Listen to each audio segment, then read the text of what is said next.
All right. Hello and welcome to the Rational National. This is David Dole. Big show today. As always, I'll take super chats throughout the stream. Several stories here to get to. Let me first remind everybody, therationalnational.com/join. That gets you to the Patreon page. Support the show. Help me keep going. And,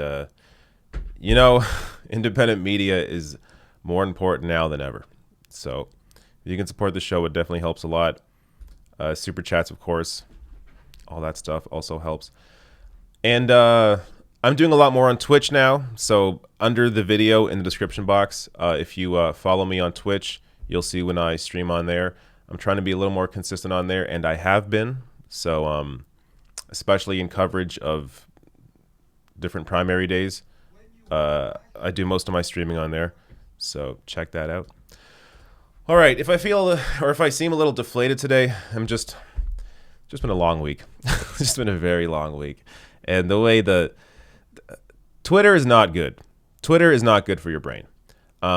It's good in some sense because you become more educated as long as you're in the right Twitter world, but there is just so much constant bullshit all the time, especially now. Oh, it's getting so nuts. Just the amount of stupidity, the amount of dumb takes, the amount of stupid crap that is said by people in power, not just random Twitter accounts, like people that have power that have ridiculous positions, horrible opinions. It's just never ending.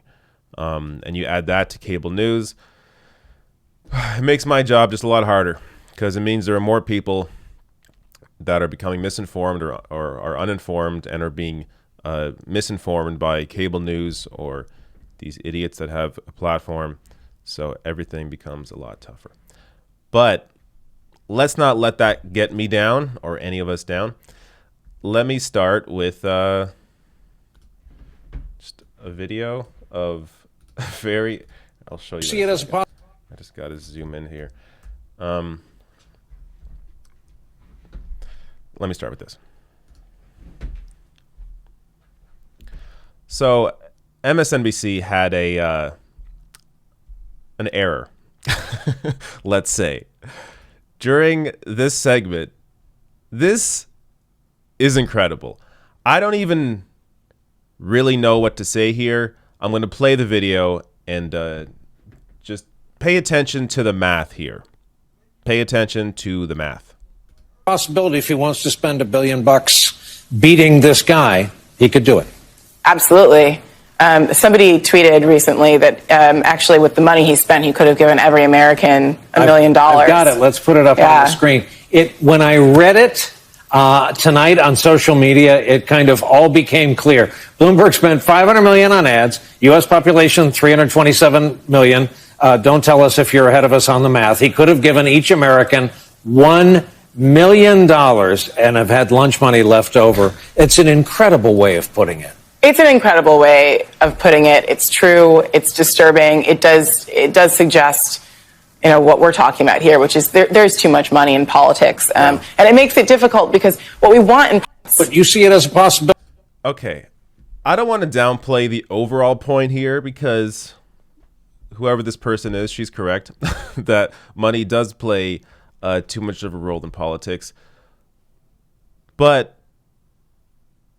how do you give 327 million people $1 million each when you spend 500 million? The reality is it would be 500 people that you give $1 million each. How did they get this wrong?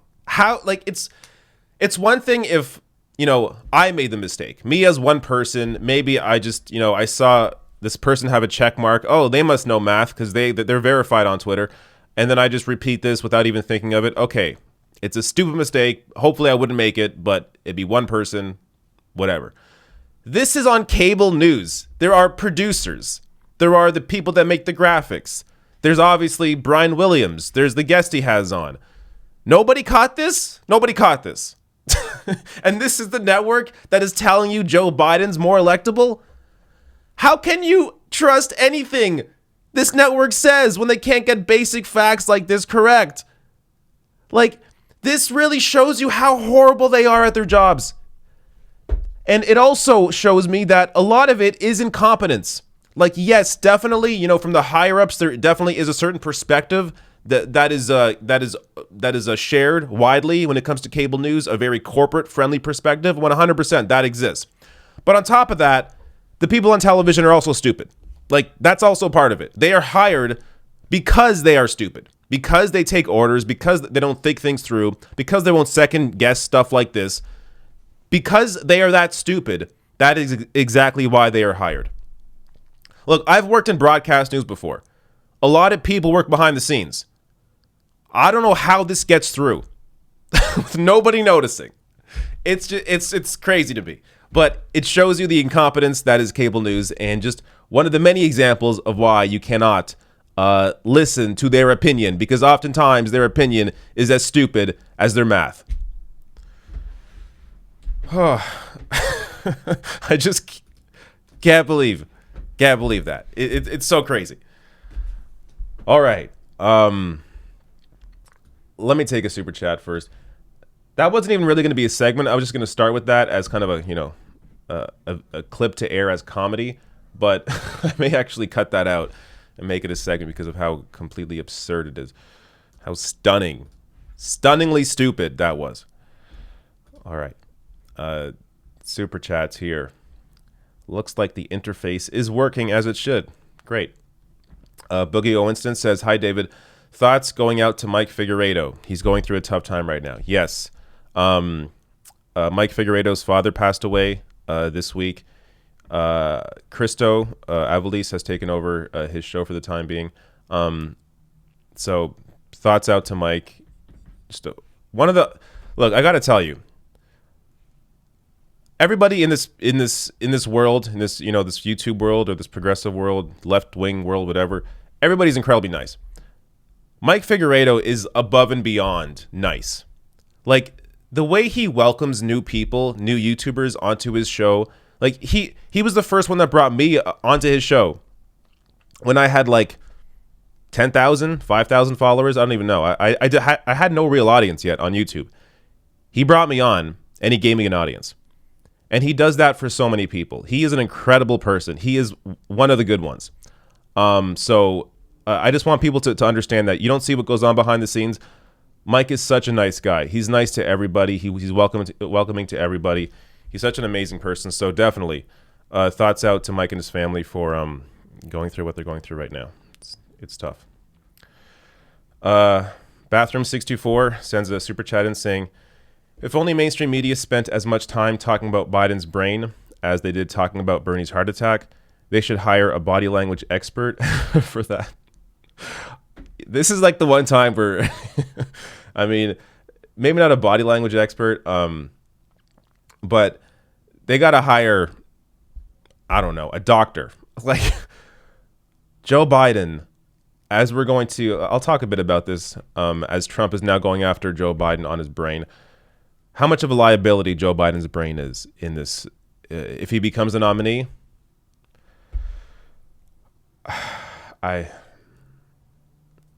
I don't know how Trump doesn't win, to be quite honest with you. If Trump loses to Biden, something crazy would have to happen for him to lose, because Biden is going to get destroyed. So I'll talk more about that later, though.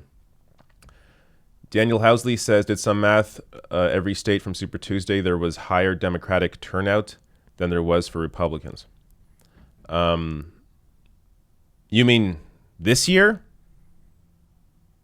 Yes, of course, because there is no actual primary happening on the Republican side. So less conservative voters come out, less Republicans come out when there isn't actually a race going on. So right now, Trump is the president. So there's going to be less Republicans coming out, unless you're comparing it to 2016 numbers, which would just be an apples to oranges comparison. And that also, turnout in primaries also doesn't directly mean how the election will turn out. A lot more people come out during a general election, so it's kind of hard to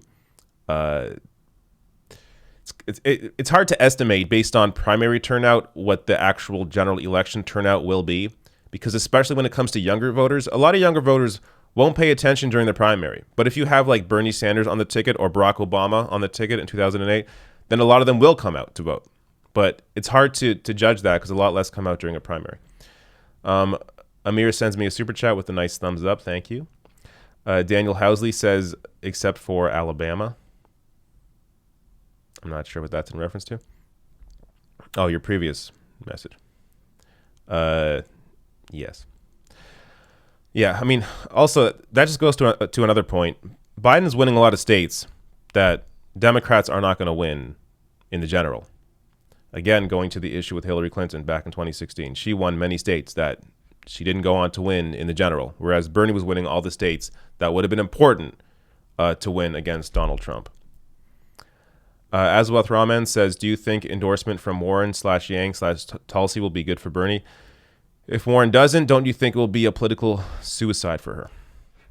So let's dispel something first. Yang is not going to endorse Bernie Sanders. Have you seen his commentary on CNN? Maybe you haven't, which is fine. But Yang has very, let's say, corporate-friendly content or corporate-friendly commentary on CNN so far. Yang's not going to endorse him. Tulsi, I have no idea why she's even in this race still. I don't see her even dropping out at this point. Is she even campaigning? Like, I just saw her. She's going to an event in Nevada, a state that's already voted. Like, I don't know what Tulsi's doing. So I don't even know what to say about that. Warren. So look, personally, I don't care about Elizabeth Warren's endorsement, but I know it would definitely have an impact. It would change the narrative. It would change the media narrative right now. And it would also bring potentially a lot of suburban white vote support or professional managerial class support that Warren has. It would bring a lot of that potentially to Bernie Sanders. So the Warren endorsement is important, even if I don't personally care about it, even if you don't personally care about Elizabeth Warren. Understand the impact that it has broadly, even if that impact isn't on you. So yes, a Warren endorsement would be important, but I don't see it happening. I've discussed in many videos this week why I don't think Warren will back Bernie. But basically, it comes down to the fact that Warren has never been willing to publicly challenge the Democratic Party establishment. So why would she do it now when the corporate wing is unified around Joe Biden? I don't see her coming out. She's never had the guts to go after the party establishment, so she's not going to do it now. Those are my thoughts. If she surprises me, I'll be shocked, but I don't see it happening. Maja says Bernie should talk about how Biden doesn't mention his policies. Like, seriously, what are they? Media should question why Biden's not making appearances. Excuse me. Yes, I agree with you on both those things. But the media doesn't question Biden on anything. Biden lied about getting arrested in South Africa trying to meet Nelson Mandela. He lied about that recently in South Carolina. They didn't report on it. So when the media is not reporting on obvious lies that you know they would be going after Sanders on if he made those same lies, like, what do we do at that point? I have no power over what cable news plays. So all I can do is talk about it myself, which I did, but I don't have the audience that they do. It's the way they dictate the entire political narrative based on their corporate view on politics is so friggin' disgusting that, like, this is what we're all up against. We are all up against this giant propaganda machine that has brainwashed millions of Americans. How do you combat that? Basically, we have to wait. We have to wait till these generations, people under 45, become the majority. Because nobody else, yes, there are older voters that pay attention, watch YouTube videos, are more informed. But the majority of older voters, especially people over 50, they're with Joe Biden because they're brainwashed by the propaganda. And it's hard to unbrainwash them unless they discover Jacobin magazine or Current Affairs or The Young Turks or this show or Kyle Kalinske. Like, that's how you deprogram them, but it's hard to get that in front of them. There's a lot coming in. Okay, maybe just take a break here. Let me stop here so I can prep the next story.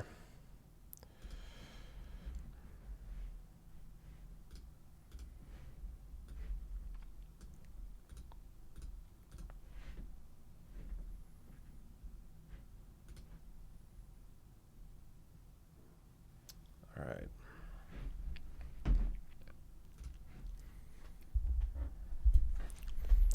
So I want to show you a video that was put together by somebody on Twitter comparing what Joe Biden has said about crime to what Bernie Sanders has said about crime.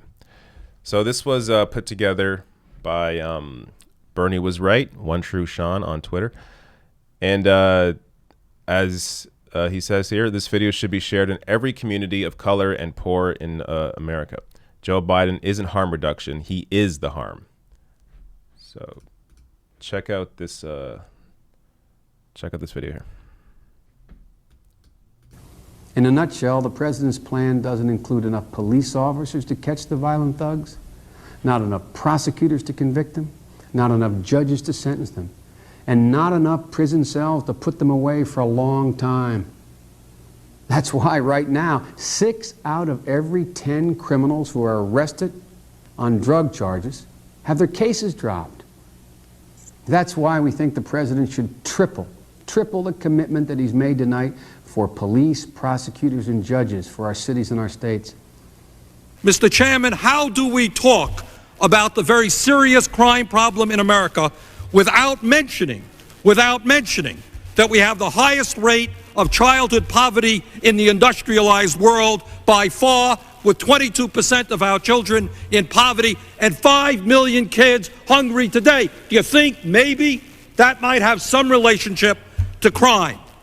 How do we talk about crime when this Congress is prepared this year to spend 11 times more for the military than for education?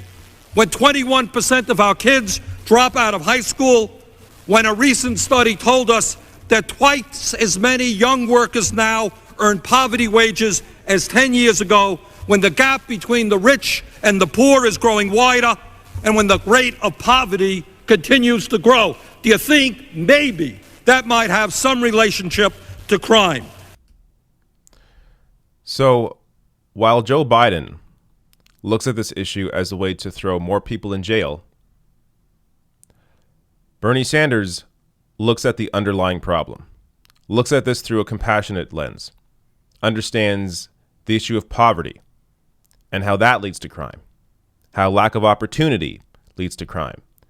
I mean, there are so many people that are just born into the wrong zip code. No fault of their own. They're just born into a poor zip code, a poor family. And they don't have healthcare guaranteed to them. They don't have higher education guaranteed to them. They don't have opportunities around them. How are they supposed to succeed without that? Then you have people born into wealth. Everything given to them. Homes, money, and education, all just given to them, handed to them. Well, everybody else, the majority of people in the country, are born into a very different situation. And then people wonder, oh, why is there crime? Or why is there this inequality at all? People aren't working hard. That's the reason. These poor people, they aren't working hard enough. No, it's because they're born into these situations and they have no opportunities out.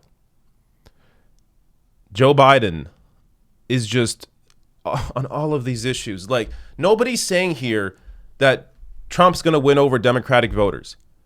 The issue with Joe Biden, if he's the nominee, is that it suppresses the Democratic base. And this is just one of many issues. The crime bill is one of many issues that will suppress the Democratic base.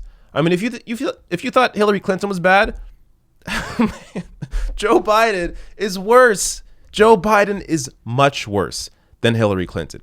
Because not only does Joe Biden have the terrible votes, the terrible record, being on the wrong side of every single major issue over the past 40 years, not only does Joe Biden have that, Joe Biden also doesn't have a brain. It's melting. I have no idea how Joe Biden is going to win an election. No idea. It would be a miracle if he wins. So people need to vote wisely. There is still 2/3 of the states left to vote in the primaries. Like, this race isn't over. The mainstream press is going to pretend, oh, Joe Biden now has like a small delegate lead. I guess it's done. No, there's 2/3 of the states left. Like, get out there, phone bank, door knock, get people in, make sure they're voting for the right candidate here. Like, and this debate really needs to come as soon as possible. I understand, like, they had this planned ahead of time, but there should be a debate before Tuesday. There should have been. You got to see Bernie versus Biden. It will become so clear. Not even who has the right platform or the right approach, but who has a brain, whose mind hasn't melted. It's going to be a disaster if Biden's a nominee. And as I said, the crime bill is just one of many reasons for that.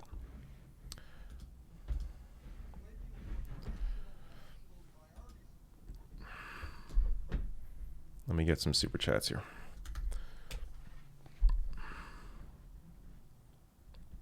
I got to find a time where I can eat before doing this, where I'm not burping throughout the whole show.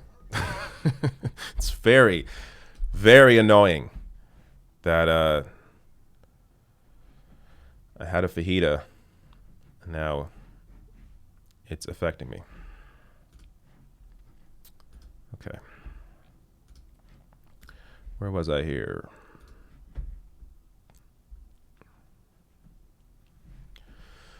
Okay, I think it was at Kayvon. Says, have you seen the video of Biden say Shylock? Yes, I did. I didn't include it in today's rundown. But yeah, it's a video from 2007, I think.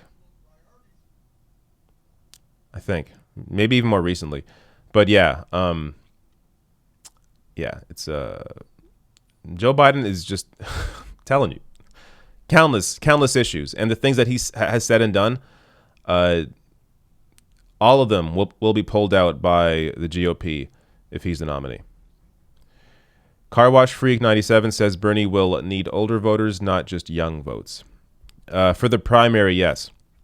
For the general, those older voters that are going to vote Democrat are going to vote Democrat regardless of the candidate, the vast majority of them. So, like the people that came out for Hillary Clinton in 2016, again, largely older voters, they're going to come out for the Democratic nominee in 2020 regardless of who it is. But the people that don't normally come out during a general election, unless there's a candidate on the ticket that excites them, are younger voters, independents, and working class voters. So that's why Bernie Sanders is the most electable candidate.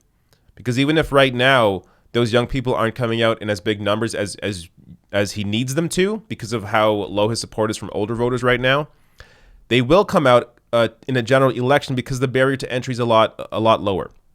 Or I should at least say, they will come out in much bigger numbers for Bernie Sanders than they will come out for Joe Biden in a general election matchup against Trump.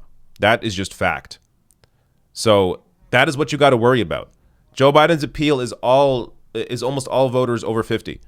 Like, if you're not exciting people under 45, you have a very good shot at losing to Trump. But I'll talk more about that. Maria Ocha says, hi, are you, as a Canadian, allowed to volunteer for Bernie? You'd make great communications consultant, make easy ads for him, and be in commercials for suburbs.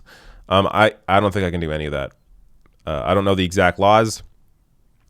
I think I could volunteer. Like, if I flew down to the U.S., I'm pretty sure I could volunteer. Yes, I could. Because I know I've heard of other people doing that. But I couldn't be in, like, ads and stuff. I don't think so. Daniel Housley says, that's a fair critique about turnout, but Texas had 1.8 million people turn out for Trump this primary. The Democrats together had 1.9 million. Ryan Sipe says, keep donating to Bernie so he can keep airing the new TV ads. Bernie is doing better at this point than 2016. Look up the difference, spread the word. Yes, definitely keep donating. And they are airing more ads. And as I showed a few of them a couple days ago, one of them is like a ad with Barack Obama saying nice things about Bernie. These are ads that everyone else was already making. And now Bernie's doing it, and all this media questions. But has Barack Obama hasn't endorsed you? How are you making this commercial? It's like, where was this question to Michael Bloomberg? Where was this to anybody else in the race that has done the exact same thing of using Barack Obama clips saying nice things about them in commercials? Everybody else already did this, and Obama didn't endorse any of them either. But Bernie does it. Oh, it's a huge issue now. Just the double standards are part of what drives me crazy. Just insane. Andrew Grew says, why was it never mentioned that states Biden won have closed primaries? Sanders won the open primary states that allow independent voters. I got to double check that because I don't know if that's fact or not. I feel like if that was a fact, then we would be hearing more about it. But I don't know if that's true. Because South Carolina, I'm pretty sure, is an open state from what I remember. So, yeah. That isn't exactly correct. L.E.J. Woolsey, is that how I say your name? It feels like we're losing this fight. Is there any optimism here for us? Yes, there is. Again, 2/3 of the states haven't voted yet. The race, and they're about equal right now in delegates. The race is kind of hit a reset button. So, yes, there is definitely hope. But Sanders does need momentum, right? Like, right now, Biden has that because he just won all these big states. So, and he just had all these endorsements from, these corporate dipshits. So, Bernie needs allies is what he needs. He needs more people on television. He needs AOC to go out there more often. He needs Rashida Tlaib on TV, Ilhan Omar, and to be fair, I've seen all of them on television more recently talking about Sanders. So, but he needs more of that. He needs more people like that. He would need also, I think, a Warren endorsement would help a lot. Though, again, I don't see it coming. But if it came, it would definitely help for the that suburban vote that Bernie's losing to Biden. Car Wash Freak says, on the debate, Sanders has to bring up Social Security. Yes. There are many things that Sanders has to bring up at the debate. The list is too long that I can't think of all of it. There's so much. Biden's lies, Biden's history on, Social Security, Medicare, bankruptcy bill, the crime bill, the Iraq War, Biden's brain, his mental capacity or lack thereof. There's definitely many issues. That trade, another one. Biden is so weak. Biden is such a weak candidate against Trump. So weak. You just got to hope enough people actually pay attention at this point and are still open to backing Sanders if they hadn't already supported him. Okay, let me stop here. I got to get to more stories. Speaking of Joe Biden's electability, perfect timing, because I'm about to show you a clip about that.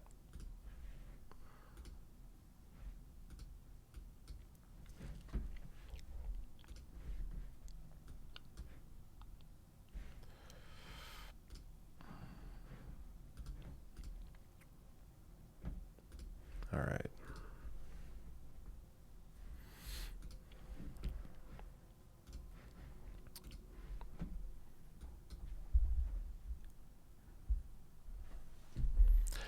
Mehdi Hasan was on MSNBC where he completely dismantled Joe Biden's electability argument. Now, much of what he's saying here is stuff that I've said before, stuff that many of us have said before, but often is not spoken on cable news. So this is one of the rare times where somebody is actually allowed to be on television talking about how Joe Biden is incredibly weak or would be incredibly weak going up against Donald Trump. So let me share this. Biden's now the front runner. Yes. You can hate Bernie Sanders all you want. You can think he's a crazy communist who can't win in America. Fine. But the reality is, if you turn to Joe Biden and say, well, he's the safe candidate, I think you need to do a lot more soul searching, a lot more examining. This is a candidate who's not been vetted, really. In most of the debates, he's hidden in amongst the kind of 10, 12 candidates. He's not been asked about the bankruptcy bill. He's never really been probed about the Iraq war and his kind of turnaround on the Iraq war. And I just don't get why Democrats, as you pointed out to Barbara Boxer, think that you could just rerun the 2016 playbook and not think that Donald Trump will rerun his. I mean, they tried to run a pro-Iraq war, pro-Wall Street establishment Democrat with a history of dubious claims and dodgy dealings and dodgy comments about mass incarceration and super predators. Where did that end up? You know, what's the old saying? Insanity is doing the same thing again and again and expecting different results. There's so many things in play. If you're talking about conservative Democrats in swing states where, you know, the Doug Jones and you mentioned kind of Sinema and others, of course there are very, very specific evaluations they have to do looking at their own backyard. And I get that. I'm not going to say there's some kind of sweeping broad, it's Bernie or Biden. I'm saying both candidates are flawed. As Barbara Boxer said, nobody's perfect. Yeah. My worry is this idea that Biden is the guy who's going to beat Trump because he's got some kind of moderate center ground appeal, when that just didn't work in 2016. He's got so much baggage. And this idea that, he's just got a stammer, that's why he gasped. He spent much of February falsely claiming that he got arrested in South Africa trying to go see Nelson Mandela. You're going to see attack ads like we've never seen before, hitting Biden on all his record. And he may still win, but I'd like the Democrats to at least hold him to account for some of that stuff now. And there's one more debate in a couple of weeks. For Bernie, it's probably coming a little bit too late after Michigan. He needs that debate now, because I actually think Biden would suffer hugely in a one-on-one debate where he can't hide behind other candidates. He flags in debates when there's 10 people on the stage. I don't think he can survive a 2-hour debate with Bernie one-on-one. I do agree that a one-on-one debate would be really useful and illuminating for all concerned at this point in the campaign. Mehdi Hasan, thank you. All right. It's hard to know what to add to that. Mehdi Hasan, I've heard it pronounced two different ways, completely lays it out. Like, this is Hillary Clinton 2.0, but worse, much worse. Hillary Clinton could at least deliver her message, could at least debate like at all. Joe Biden can't debate. He can't get through a sentence. He's largely incoherent. As Mehdi Hassan says there, he's essentially hidden throughout all of these debates because there's been so many people on stage. Biden has been able to get away with just 30-second clips, 30-second sentences, and not really saying anything. And then, the conversation moves on to somebody else. I mean, and then you add on, on top of Biden's lack of mental prowess, you add on to that lies, like lying about getting arrested in South Africa. Never happened. Lying about his involvement in the civil rights movement. Never happened. You add his record, Social Security, or supporting cuts to Social Security, to Medicare, the bankruptcy bill, a giveaway to the credit card companies, being on the side of Wall Street in general his entire career, supporting the Iraq War. I mean, and again, I'm scratching the surface here. There's a lot more that honestly I'm forgetting, and even Mehdi Hassan here didn't mention. There's a ton in Joe Biden's record, not even to mention who he is right now. Like, who is he? Is he okay? He just mistook his sister for his wife. Like, this is constant with him. And again, the worry here isn't that Democrats are going to go and vote for Trump. The worry is that people will not come out and vote for Joe Biden. Just like Hillary Clinton, a lot of people stayed home. With Joe Biden, especially when it comes to younger people, there's videos out there, Joe Biden talking shit about millennials. Trump puts that into an ad. How many millennials do you think are going to come out? Or how many young people in general are going to come out for Joe Biden?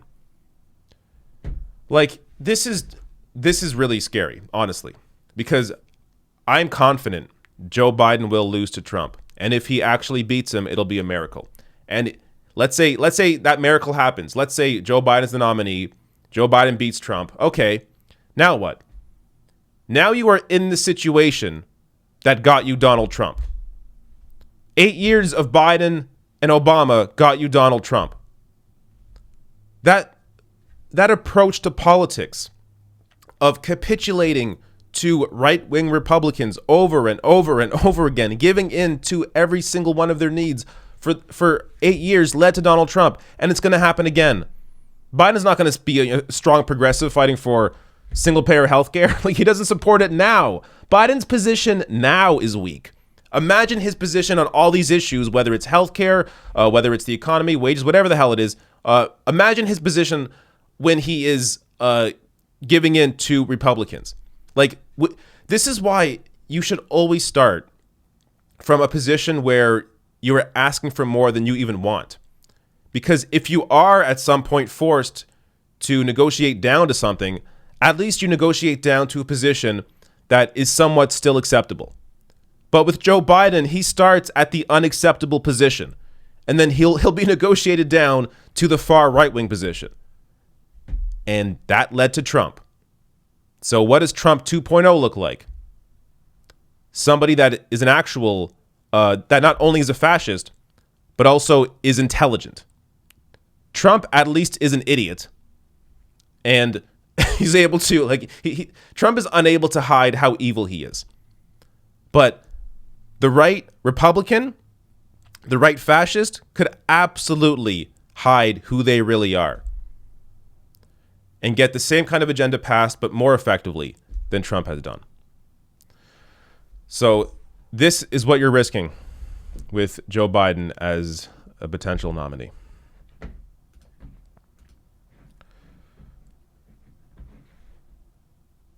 All right.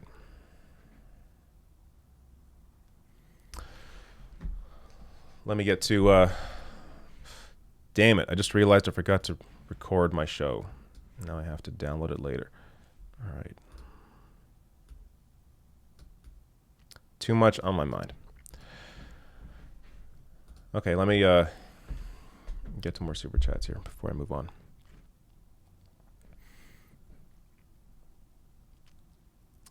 Aaron Gruber says Bernie needs to improve his monotonous language. I actually kind of agree with you. But is he going to change now? It's really hard to when you're 78, you're not really going to change the way you speak. Like Bernie performs well in debates. He performs well, I think, at campaign rallies. But when he's talking to the media, he definitely is a little more subdued, more monotonous.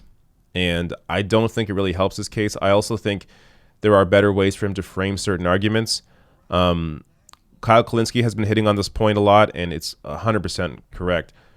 Bernie Sanders should be communicating that Joe Biden is the one that is the extremist, because Bernie Sanders, he's actually with the people on the issues. You look at Medicare for all, single-payer health care in exit polling in every single state so far has a majority of support. So Bernie Sanders is actually the center of the country. Joe Biden is the extremist, because for Joe Biden, it's perfectly okay if 45,000 people a year die due to a lack of access of healthcare, or 500,000 people go bankrupt due to healthcare costs. Like, for Biden, that's perfectly okay. To me, that's an extreme position.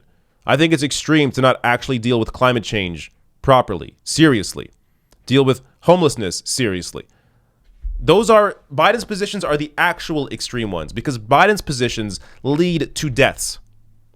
Bernie's positions lead to people actually getting help. Yet that's the extreme position? Like, how backwards is this world? How backwards is the media narrative that Bernie's the extreme one when he wants to help people? This is why I'm in a perpetual bad mood every time I open Twitter and see another dipshit saying something, defending Biden or treating Bernie as extreme. It's just infuriating.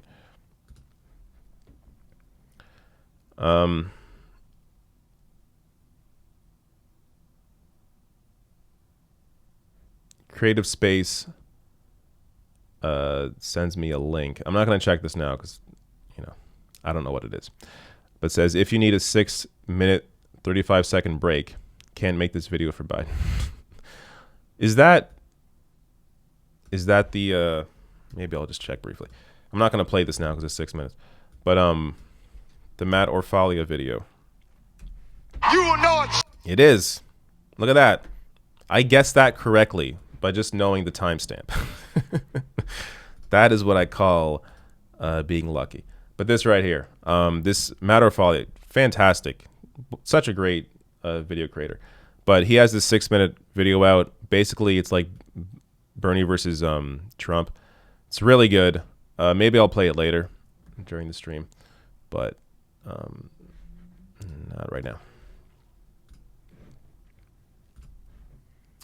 Yeet the Rich Sarah says Washington ballots mailed before Monday in Dropbox by 8 p.m. Tuesday, and in-person registration is available until 8 p.m. Tuesday. Thank you for the information. Let me read that again. Washington state ballots mailed before Monday in Dropbox by 8 p.m. Tuesday, and in-person registration is available until 8 p.m. on Tuesday. All right, cool. And that is the day you vote. Gina McGrath says, yo, David, did you know that Bloomberg could have given every American $1 million instead of funding his failed campaign? I hope you got the reference. Yes, I'm not sure if you saw earlier. I played that clip. Just incredible. Incredible stupidity by MSNBC. Okay, I'll stop there. Let me get to more of these stories here.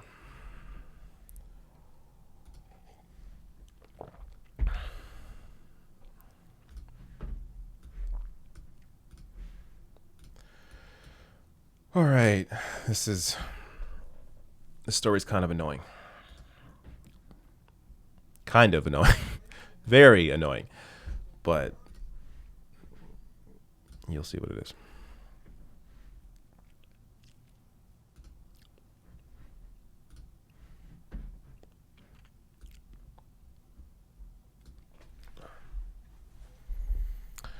While 1.5, let me start that over again.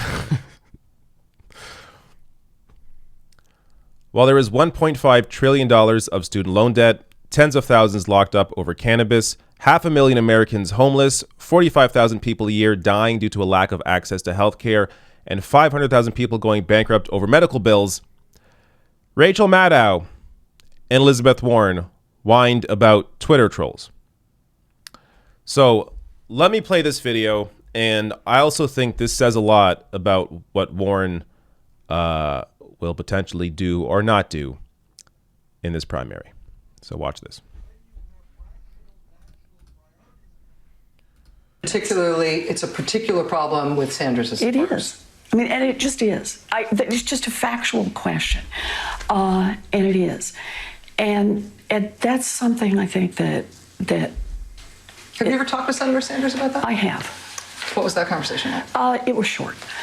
But yeah, we've talked about it. But I think it's a real problem. Does he not share your view that he's responsible for the behavior of his supporters? You know, I shouldn't speak for him. It's something he should speak for himself on. But I do think it's something that we need to reckon with in our political discourse in particular, because this is what politics is about, is to get out and put your ideas out there. People choose sides, people vote, people say, I'm holding a sign for her, I'm holding a sign for him. That is part of what we do. But what underlies that is a fundamental human decency and respect for each other. An understanding that nobody tries to put somebody's family at risk or somebody personally at risk because they disagree with you on the politics of it, because they see the policy different, because they don't support your candidate and they support some other candidate. No. And if we follow that same kind of politics of division that Donald Trump follows, that notion of, he draws strength from tearing people apart, from demonizing people, from saying, oh, those are bad people, and that's kind of how they draw their strength. It's not who I want to be as a Democrat. It's not who I want to be as an American. And to the extent I have any power to control that, I do what I can, and I call on others to do the same. And I think we have to have some accountability around that. This is so ridiculous. This is so ridiculous. Donald Trump incites violence. Donald Trump incites harassment of others. Bernie Sanders, his campaign is, his slogan is literally not me, us. That's his slogan, not me, us. It is about a movement of people, a multiracial, multi-generational movement of people fighting for others that they don't know, fighting for universal health care, fighting for canceling student debt, fighting for free public college, fighting for higher wages, fighting for a Green New Deal. Go on, go down the list. It is a movement of people fighting for a better world.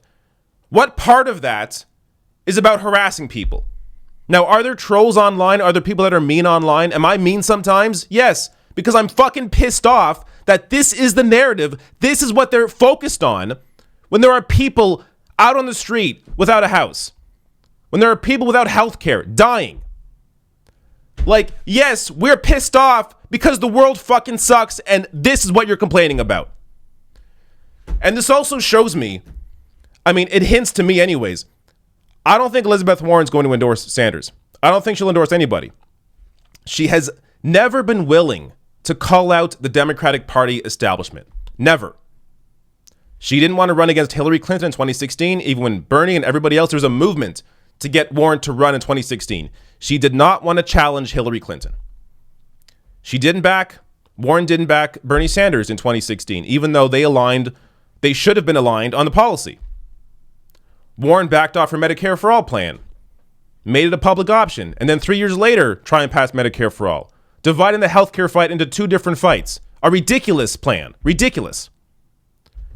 Warren took on a super PAC after running a whole campaign saying no super PACs for anybody. She has never shown a willingness or an eagerness or anything. She has never shown a fight when it comes to taking on the Democratic Party establishment.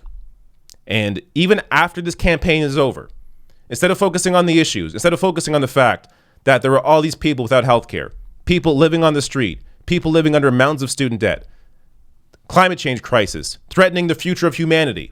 Instead of focusing on that, when it comes to Sanders, it's about people online, people that are mean to you online sometimes. Unbelievable. It's unbelievable. So, no, I don't think Warren has the guts to back Sanders. And look, I hope I'm proven wrong. I really do. But based on all the evidence, based on the fact that she has to actually wait to think about this.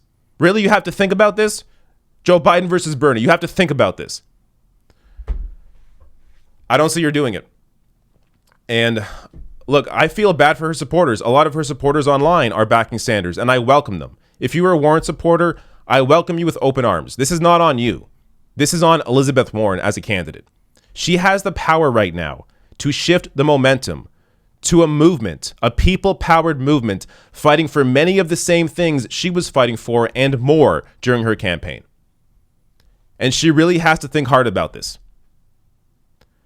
This shows you she is incredibly worried about how the Democratic Party establishment will treat her or look at her if she backs Sanders here. She's not going to fight against a unified corporate wing of the Democratic Party. If she does, I will be shocked because she has not shown that willingness so far.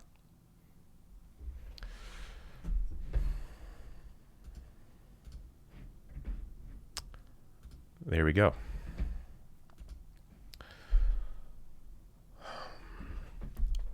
I don't know. I never know when I'm going to get ticked off. Pretty ticked off. All right. Let me take some more super chats here.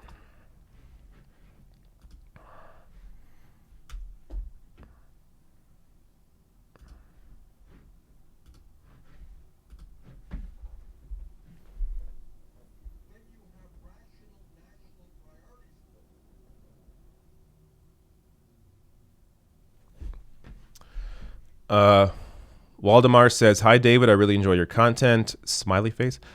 Will you highlight Nina Turner's debate with a Biden surrogate on Cuomo last night on today's broadcast? I will. That is coming. That's coming up in a few stories. Yes, I'm covering that.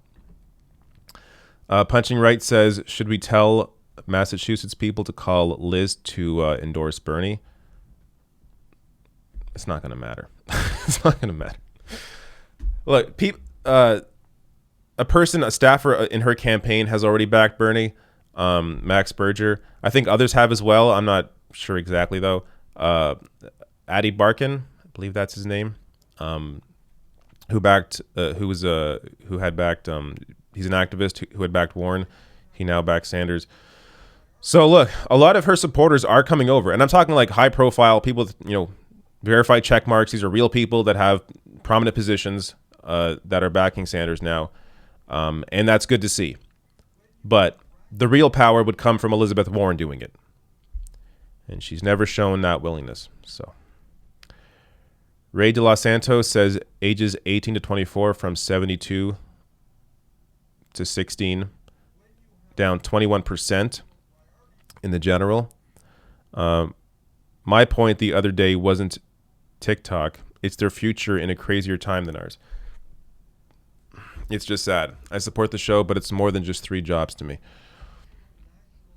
Dawson Cook says, hey, David, love the show. I was considering moving to Canada and helping NDP if Bernie doesn't win. Do you think NDP has much of a chance next time? Likely not, no. No. The Conservatives are going to get a new leader, so it's going to be another focus race on Trudeau versus the Conservatives and this new leader. So no. Also just to mention, like, I don't know, it's not even worth it. Never mind. Him as Matt says, Schadenfreude is more important than logic right now. Will Eslini says, here it is. Says, name is Islini. Will Islini says, thank you, merci, gracias, shukran, tuda, for all you do. I don't know if I pronounced those last 2 correctly, but thank you. Thank you, Will. Otto says, Joe Biden can win if he chooses Bloomberg as VP and Bloomberg pledges $1 billion or $2 to the campaign. I can see Bloomberg agreeing to this if Joe agrees to not go the distance. Bloomberg wants it that bad. No. I think, look, Bloomberg's clearly an idiot, but I think Bloomberg is aware enough that it would not help Biden if he were the VP. I think Bloomberg should likely know that this is actually like this is Biden's only hope is his vice president. So he'll likely pick either Kamala Harris again if he's the nominee. There's still 2/3 of the states left. Bernie can absolutely win. If Biden is the nominee, though, he will probably choose either Kamala Harris or Stacey Abrams. And he's going to have to basically make them the voice of the campaign because it can't be Joe Biden. So we'd have to see that. And I mean, potentially Joe Biden would say, yeah, maybe he'll drop out after 4 years. But also, I don't think he would run on that. That may be something he would talk about after he gets in, especially if it becomes very clear that he is not mentally there. So, but again, all speculation and all just hypothetical situations right now. Anthony P. says, can you explain why the states Bernie won still has not been counted? 79% in Colorado, 74% Utah, 94% California. Why are the states Bernie won so far behind? Gives Biden a bigger lead perception. That's a great question, and I don't know the answer to it. California, I at least know somewhat. It's a massive state. There's as many people in California as there is in Canada. So California takes a while. I'm guessing that's always been the reason. Colorado and Utah, I don't know. That is weird. It's also weird, I may add, that the exit polling in Massachusetts did not match the result in Massachusetts. It was off by, I think, 8 points. Really weird for that to happen. And Sanders won in exit polling. Biden was in second in exit polling. Warren still in third.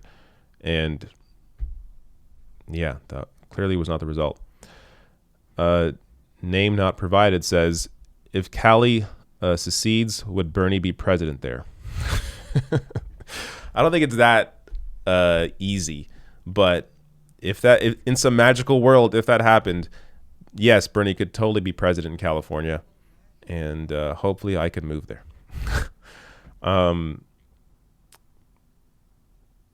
Scuba for, I can't read this name. Whatever Scoob says here. Are we pretending there is not still gerrymandering? No, there is still gerrymandering, for sure. That's of course an issue, but that's a constant issue. It's almost like we're just used to it at this point. Alex Cameron says, did you feel like it is ethical to vote between two men who seem like they need end of life care and family more than anything, having moral crisis? You have to look at voting as a tool. So look, I'm not going to have that discussion right now, the discussion you're having, but you have to look at voting as a tool, not as your, every wish and desire you have. Like, voting is a tool. You look at your options and use it as a tool. That's how I look at voting. But we will wait to have that discussion. Celeste says, why do you think Biden hasn't done any long interviews? Because he wouldn't be able to get through them. I mean, I think you know the answer to that as well. He would not be able to get through a long interview. Rachel Maddow had to go on television and basically try and beg Joe Biden to come on the show for an interview. He hasn't done long interviews, and he's not going to. And I mean, really, for the campaign, it's smart for them to hide him as much as possible because they know he'll fall apart on camera. And it'll just give more content to Trump for potential, again, if Biden wins the nomination, it's more for Trump to work with.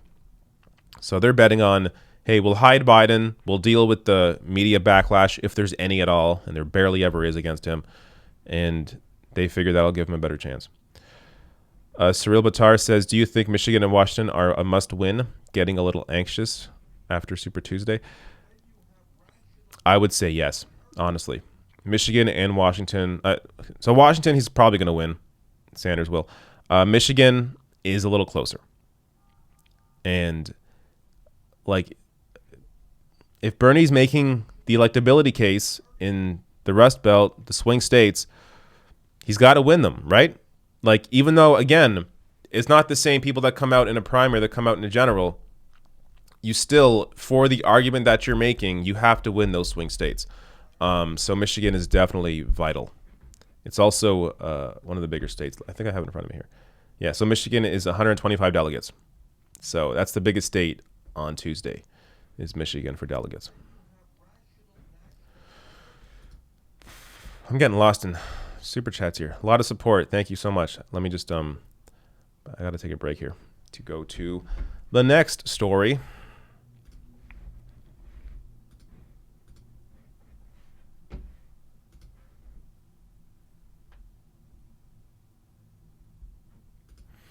Okay, this story may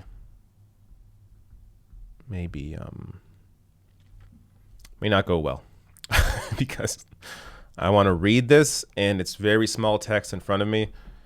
So it may not work out, but we're going to give it a shot.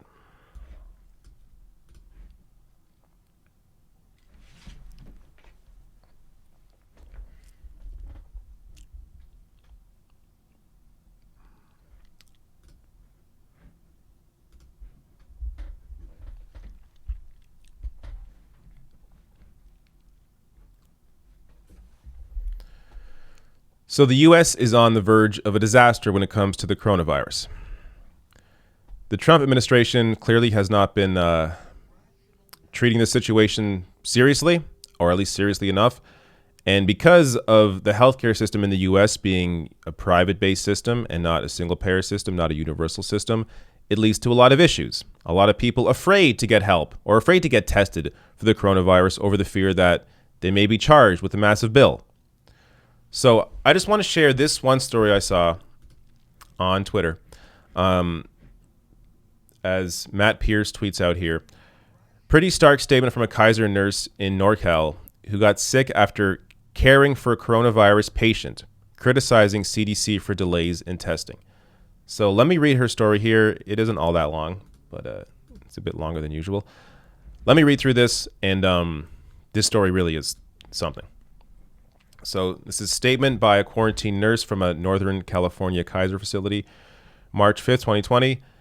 As a nurse, I'm very concerned that not enough is being done to stop the spread of the coronavirus. I know because I'm currently sick and in quarantine after caring for a patient who tested positive.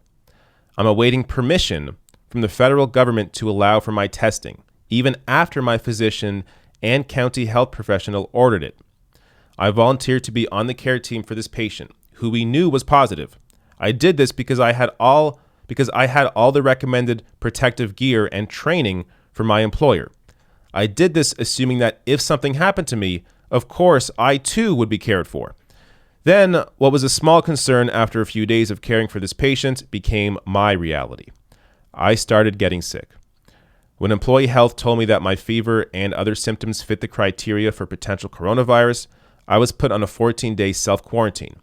Since the criteria was met, the testing would be done. My doctor ordered the test through the county. The public county officer called me and verified my symptoms and agreed with testing. But the national CDC would not initiate testing.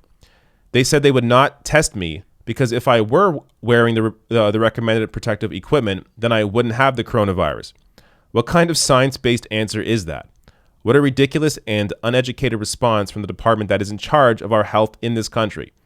Later, they called back, and now it's an issue with something called the quote-unquote identifier number.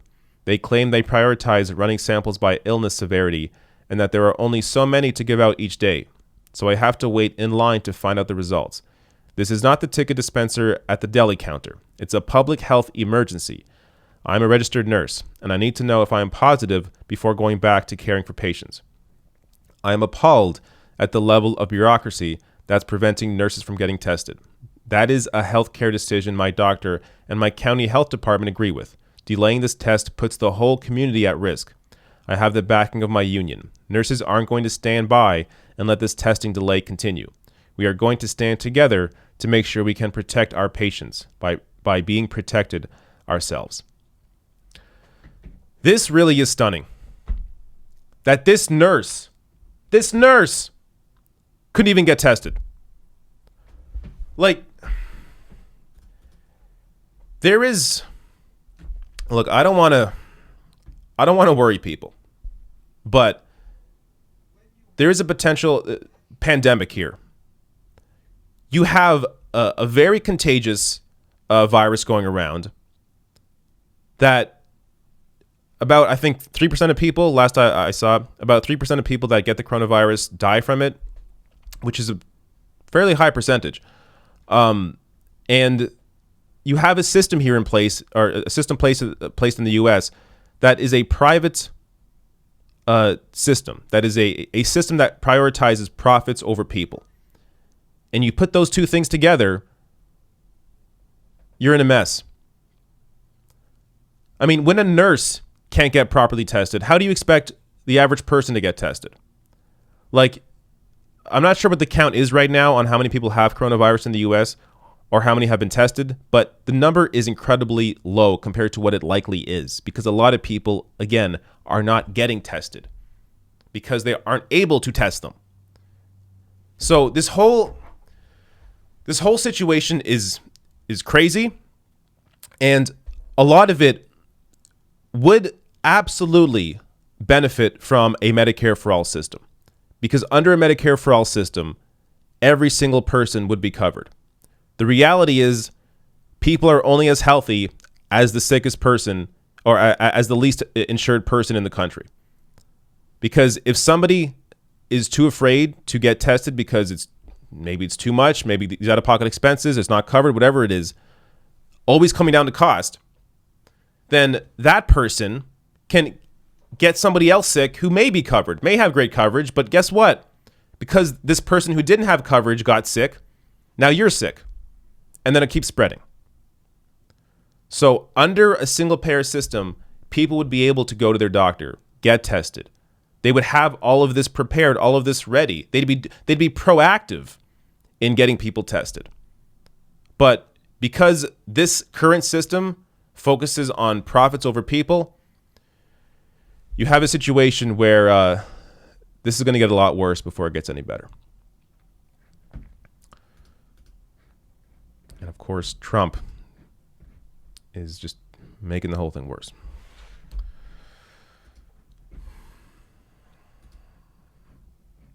All right. I got to pick up my mood. It's just so much negative crap out in the world.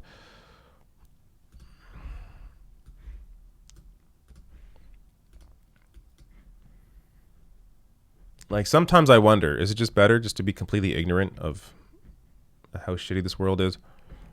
But then, if you do that, then nothing gets better. So you have to be engaged. All right. Let me take super chats first.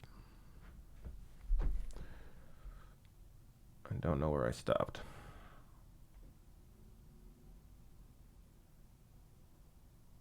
Okay. Casual Thurs says, what do you think about Bernie using the argument of saying Clinton was a stronger candidate than Biden and she lost? Media won't protect Biden and throw Clinton under the bus trying to counter Bernie. I think that's a great argument. I think he should be saying that. Clinton was a stronger candidate than Biden and she lost. Yeah. At the same time, they can say, well, you're weaker than both of them. Like, you know what I mean? Like, they'll come back and say, oh, sure. Even if that's true, it doesn't mean Bernie's better than either of them. But no, your point, though, is well taken, and I think that is an argument he can definitely make. Cyril Batar says, do you think Michigan and Washington are a must-win? Did I read this earlier? Okay. I think I read that. Okay, no. The same super chat twice. All right. Yeah, I already read that. Jessica K says, just heard that MO Times endorsed Bernie. Awesome. Casual Thurs. Bernie has a Fox News town hall on Monday. They will ask about Biden's brain. Bernie must use the town hall as a debate stage against Biden. Yeah. I'm just thinking about how Bernie's going to respond to that. If they bring up Biden's brain, which I'm sure they will, it is Fox News, and I'm not saying that in a, in this sense is actually good, because they will be critical of Joe Biden, as everybody should be. But I don't know if Bernie's going to attack him on his on his brain. So we'll have to see. Alexander Bonham says, David, check out Bernie's Twitter feed. He just called out Biden for the nasty surrogate that went after Nina Turner. Hello, somebody. Ooh, thank you for saying that, because let me check that out. I have a story coming up that's about that. So let me see. Good. I just saw the tweet. I'm going to add that to my, I'll add it to my story that's coming up on that. Fantastic. Look at this. This is like communal reporting. Thank you so much for your help there. All right. Thank you so much, Alexander. Thank you. All right. Ari August says, your voice is so important in this election. As an American who grew up in Norway, Bernie Sanders is literally the centrist position. Yes. Thank you. Yes, he is. It's just, again, why Sanders needs to position Biden as the extremist and himself as the moderate. John Crow says, I had a friend on Facebook tell me he doesn't like Bernie supporters because they didn't vote for Hillary, so I deleted my Facebook. Democrats deserve to lose when they lap up media narratives without thinking. Yeah, well, wait. Yes, I would say don't delete your Facebook. Like, show him the data. Like, the Washington Post actually reported on this. If you find their article on it, if you search up the right terms, you can find it. More Bernie supporters voted for Hillary Clinton in 2016 than Hillary voters voted for Obama in 2008. 25% of Hillary voters, 25% voted for John McCain. That's crazy. With Bernie Sanders, the number is, so there's two different numbers, which actually are completely different. But there's one number, it's like 6% voted for Trump or didn't vote. And 12% is another figure where they either voted for Trump or didn't vote. So that compared to 25% of Hillary supporters, yeah, there's a massive difference. But of course, the media narrative, these people eat up the propaganda. And I mean, we shouldn't blame the voters, right? It's the media. That people assume their media is telling them the truth, and they're not. Like, think up when you were growing up. When I was growing up, and the news was on or something, I would watch morning news before going to school. I would just assume that they knew what they were talking about, because why would they be on television saying it if it wasn't true? Well, guess what? A lot of what they say is not true. It just fits into their own narrative, their own perspective, that furthers their own agenda. Okay, I'm going to stop there. Let me get to the next story here, which is this.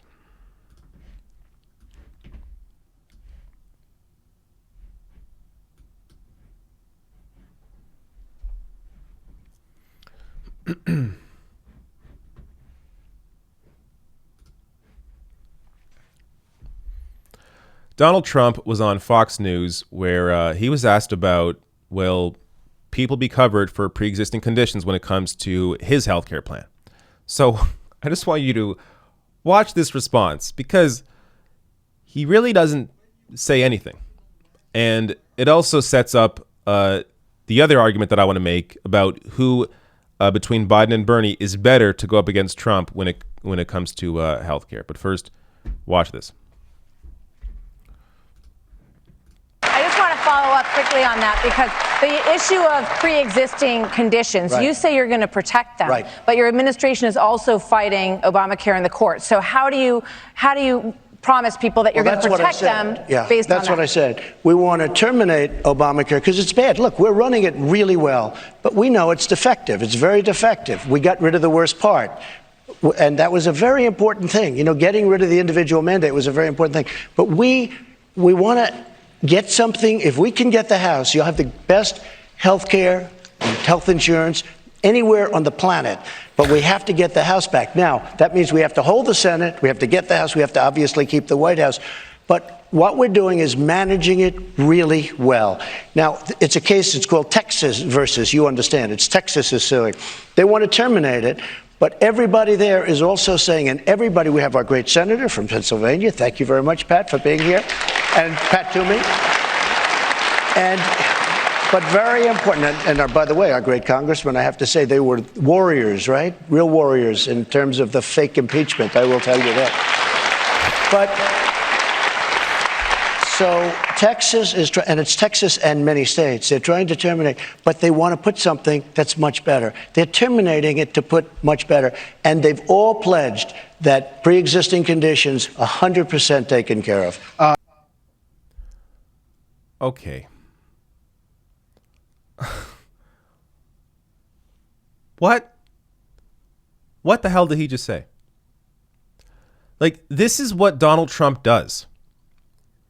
In 2016, running against Hillary Clinton, Trump said, his healthcare plan will cover everybody. That's a direct quote. He said, everybody will be covered under his healthcare plan. Now, obviously, he had no plan. He knew he had no plan, but that's what he said. Now, who do you think has the better argument against Donald Trump on healthcare? One of the major issues, if not the major issue for most American voters, healthcare. Bernie Sanders or Joe Biden? Because when it comes to Bernie Sanders, he can say on a debate stage or in the media, he can say, Trump, you said in 2016 that everybody will be covered under your healthcare plan. They could run ads. Bernie could run ads of Trump saying that and then him not doing anything about it. And who actually has a healthcare plan that covers everybody? Bernie Sanders. Joe Biden wouldn't be able to make that argument because his healthcare plan doesn't cover everybody. Like, and not even to mention, Obamacare has had issues. Premiums have gone up. Out-of-pocket expenses have gone up. And what does Joe Biden want to do? Keep Obamacare. You have to move to a Medicare for all system. And as you're seeing in exit polling right now during the Democratic primary, every single state that has voted so far, regardless of who they have voted for overall, every single state so far, a majority of them have voted in support in exit polling in support of Medicare for all, showing you that Medicare for all is actually the moderate position. And when you take national polling on Medicare for all, again, a majority of people support Medicare for all. Because all you have to do is look outside your own borders. Just look north to Canada. There is a single payer system in place where everybody is guaranteed. And guess what? I live in that single payer system where I'm guaranteed. I've always had healthcare guaranteed to me. I had surgery once. It's a very simple process. I fill out one sheet of paper, details on the surgery, who I am. I plan the surgery. I get it on the day that it's scheduled. I come home. I'm fine. That's it. No talking with insurance companies. Nothing. I'm just covered. I just go and I come home. Same with any doctor visit. I go and I come home. I have my own family doctor, but because we live under a single payer system, we all pay into the same system. I can go to any walk-in clinic anywhere in Canada, and it's covered because it's a single payer system. We all pay into the same system. There's no out-of-pocket expenses, nothing. Nothing to ever think about. I never think about healthcare because it's guaranteed to me. I was able to start this business because I have healthcare guaranteed to me. I could hire somebody and they'll have healthcare guaranteed to them because it's a single payer system. I don't have to do it. They have healthcare. You could go back to school, still have healthcare. Quit your job, still have healthcare. Change jobs, still have healthcare and still have the same doctor because it's not tied to your employer. It's a single payer government system. Endless benefits to Medicare for all. And the only person able to make that argument is Bernie Sanders because he's the only one that actually supports Medicare for all. Joe Biden will be a disaster. He is weak on all of these issues, in addition to him not being all that aware of where he is at all times. Joe Biden, I am so afraid if he's a nominee. Because Trump could treat Joe Biden in the same way that he treated Hillary Clinton. Tie Biden to Wall Street, tie Biden to the trade deals, even tie Biden to the bankruptcy bill. Biden is actually a worse candidate than Hillary Clinton is. because not only does Biden have all this entire horrible record when it comes to his work in the Senate, and when it comes to his positions overall over the past 40 years, Biden always being on the wrong side of issues, supporting the Iraq War, another one. But also, Joe Biden clearly isn't all there mentally. So, God help us all if Joe Biden is the nominee.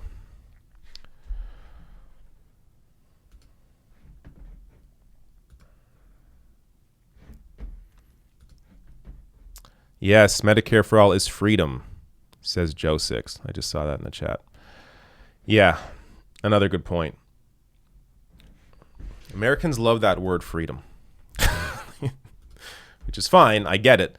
But it's usually co-opted for things that don't actually make you free. Like, the word freedom has been used to describe the American healthcare system. What freedom do you have? It's crazy.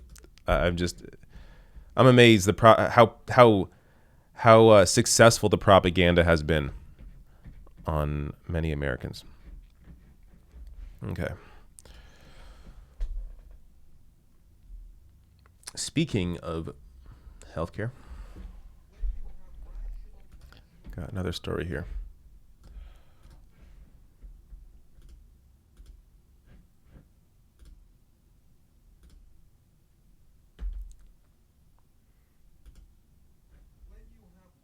All right. Just prepping the next story.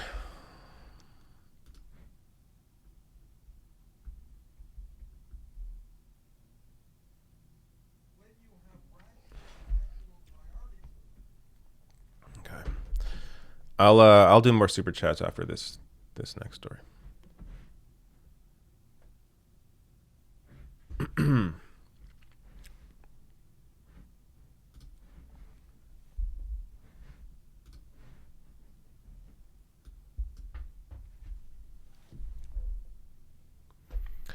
A new study out of Economic Policy Institute shows that Medicare for all would increase wages and create jobs.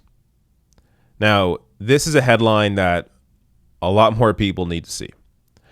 I just shot a segment on healthcare talking about the freedom that it gives people when it comes to single-payer healthcare. As a Canadian, I understand this. Everybody being on a single-payer system, we all pay into the same system, means complete freedom of choice when it comes to doctor. I could change jobs, go back to school, be unemployed, start a business, and still have the same doctor because it's a single-payer system. It's a government-run system.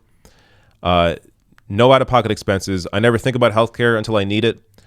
And now, on top of all of that, not only is it a better healthcare system, but it also will increase wages and create jobs.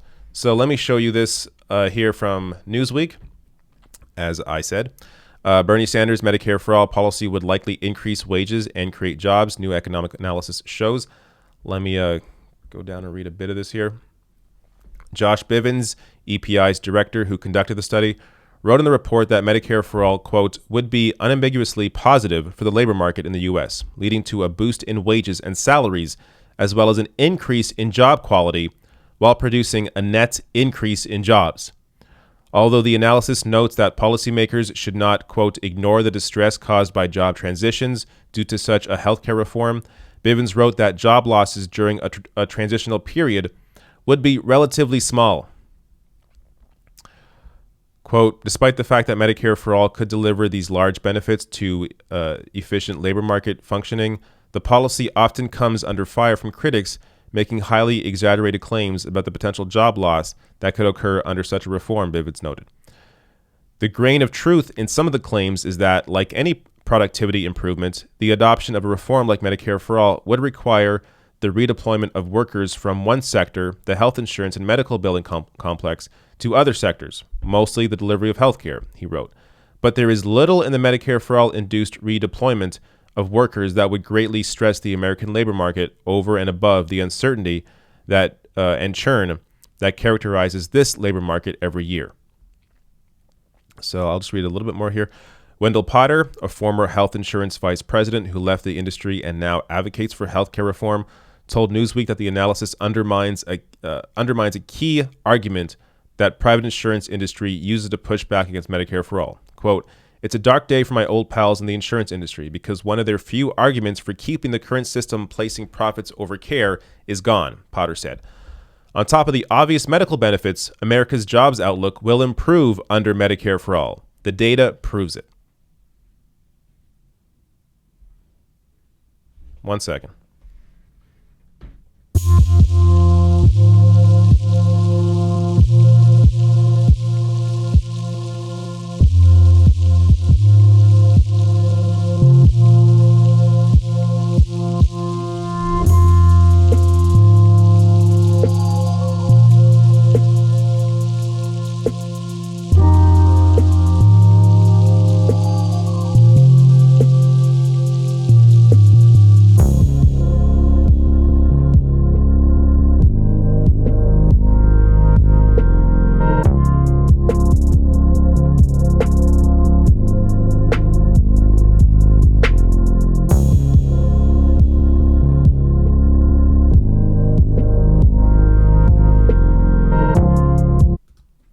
All right, sorry, I'm back.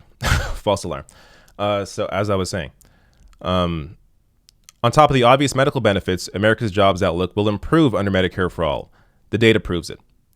So not only is Medicare for All beneficial in terms of the way that healthcare would now be administered under a single payer system, but also people would make more money and it would create more jobs. Now, there is that little worry, as mentioned in there as well, about people losing jobs in the transition to a Medicare for All system.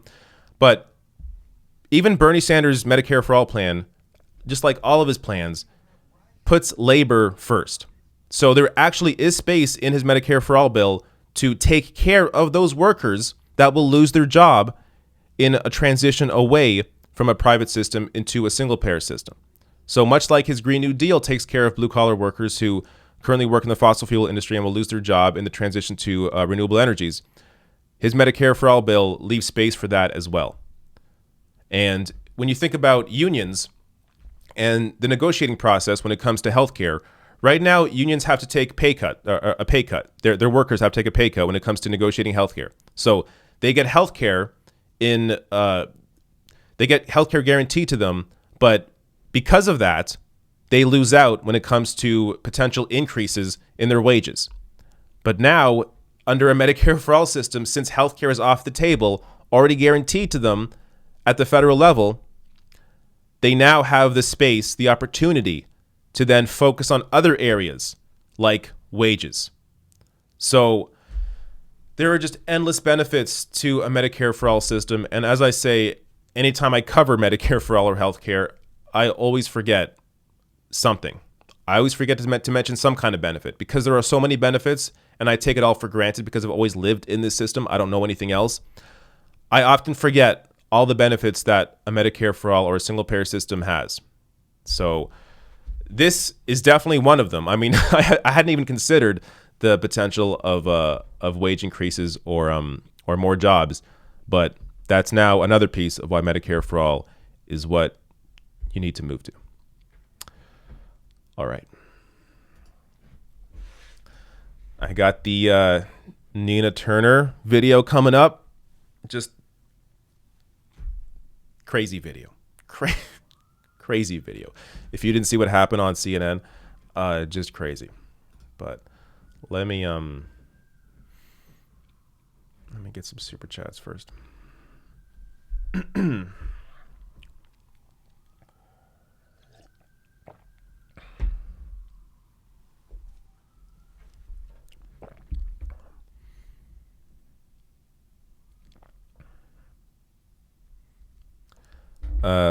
Moises Romero says the $5 is for getting pissed off when needed. Thank you so much for your super chat. Nacho Bees, another generous super chat, says Bernie needs to bring up the flag that was displayed during his last rally if we are going to keep talking about this Bernie bro stuff. Yes, I agree. Yeah. And if you don't know what he's talking about, I covered that today in a different video, which of course was demonetized. Anytime you talk about hatred, even if you're talking out against that hatred, YouTube treats it as if it's a video about hate. It's really ridiculous. But check that video out if you don't know what I'm talking about. That was disturbing. Alma says, it's my birthday. Happy birthday, Alma. I've asked my family and friends to donate to Bernie instead of getting gifts. It's a drop in the bucket, but anything helps. Hashtag not me us. That's a great idea. That's great. If anybody has a birthday, you should do that. Just ask for donations to Bernie. And I think I'm getting sick. I don't think it's the coronavirus. God, I hope not. But I have allergies or something. I Fart Magic says, they make Bernie supporters angry, lie, and straw man things, then ask why we are so angry all the time. Yeah. I'm getting to one of those stories in a minute. So I'll just leave it there. Trondine says, how will people get the nuance of being Biden extreme versus center? We must show how Trump will use Biden's record against him. Biden's not electable. Yes, that is definitely part of the argument. No Label says, look up the leftist YouTube channel Renegade Cut. Sure. There's a lot of them now. A lot of left-wing YouTube channels, which you love to see. Ocean says, how do you think this Tuesday will pan out? I'm gonna wait for my analysis. Maybe I'll give one on Monday or Tuesday morning. So wait for that. Ravi says, did you listen to Drusilla Cornell's opinion on Warren? I'm not convinced about Warren one bit. Yes, I played that during a recent live stream. I forget if I played that on Twitch or on YouTube. It's not in front of me now, though. But if you don't know what I'm talking about, look up the name in that super chat, and you will see. Alma says, thanks for the birthday wishes. I love my Bernie fam. Obina Joma says, what are Bernie's chances on Tuesday? Again, wait on Monday or Tuesday for my analysis on that. Moonborn Unicorn says, imagine Warren endorsing Tulsi.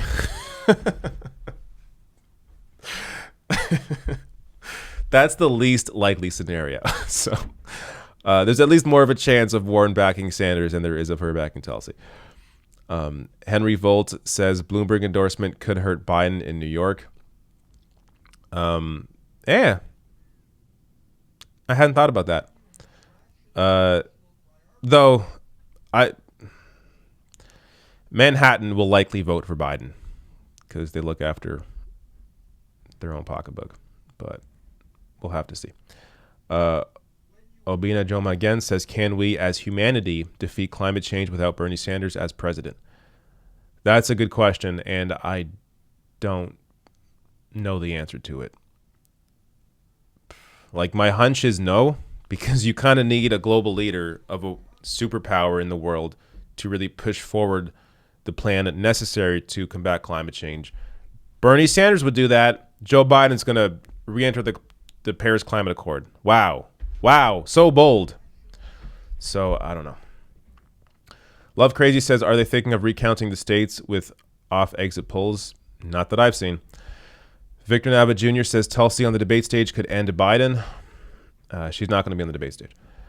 Moonborn Unicorn says, have you seen Matt Orfalia's latest Bernie ad? Yes, I did. Some of these may be late super chats because I'm behind here. But yeah, I showed you the screenshot or the thumbnail earlier. If I can remember to, I will play it at the end. The beige sheep says, we need Dementia Joe. Trending on Twitter now. I think there are ways of going about it. Like, here's the reality. I think Twitter already knows. Like, Twitter knows Biden's not well. The message has to get out on cable news, and I don't really know how to. I mean, some people are doing it. Mehdi Hassan, I believe, mentioned not dementia, but mentioned that aspect of Joe Biden. But yeah, I think it will come up more now that the race is focused on Biden and Bernie. I mean, it has to come up because every time Biden is at an event or on a debate stage, you can tell he's not all there.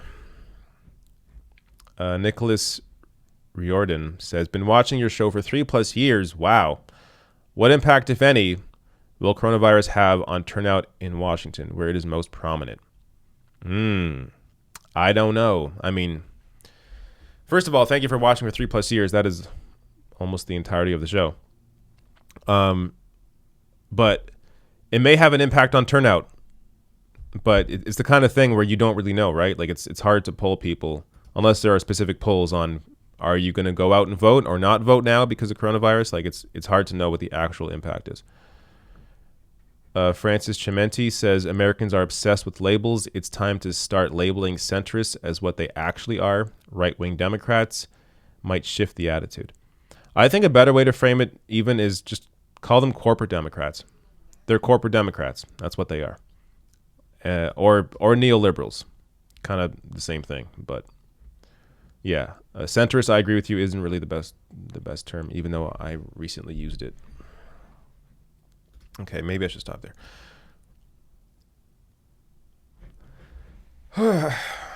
Let me get to this next story, which is just, I don't even know what to say.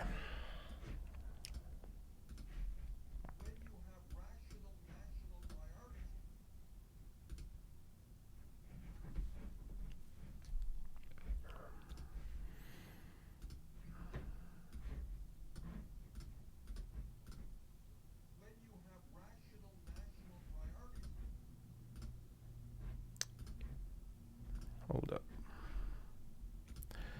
Just prepping this next story. Make sure I got all my links here.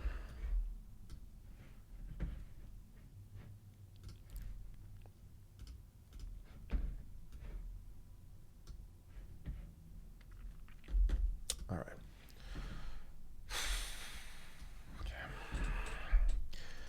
This story is really nuts.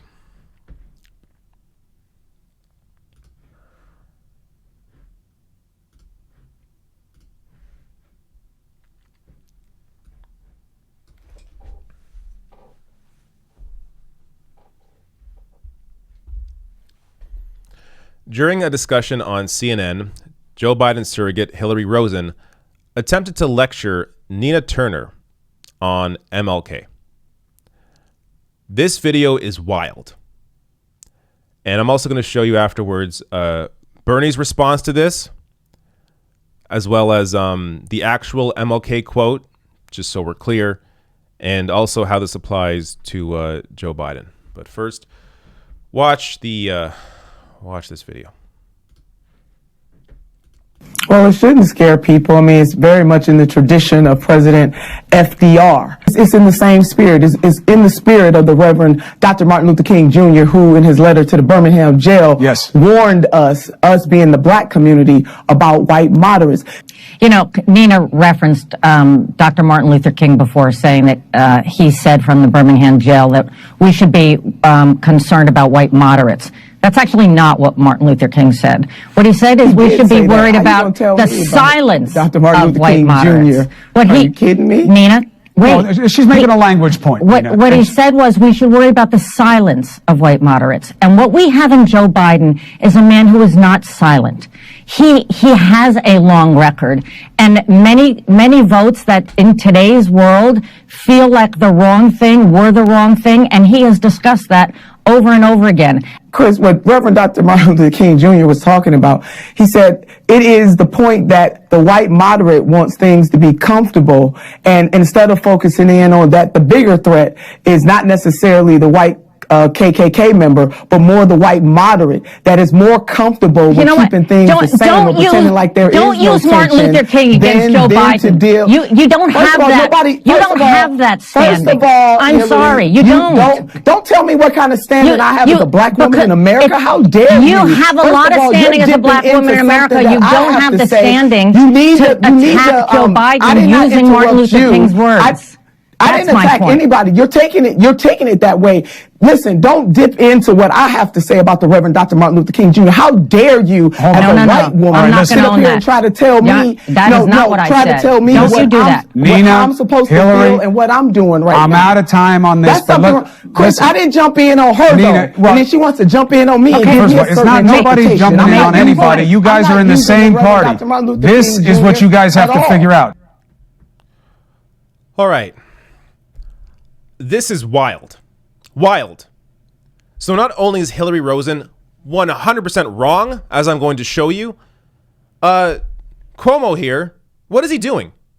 Like, as Nina said, she let Hillary Rosen speak, and then when Nina Turner starts speaking, Hillary jumps in.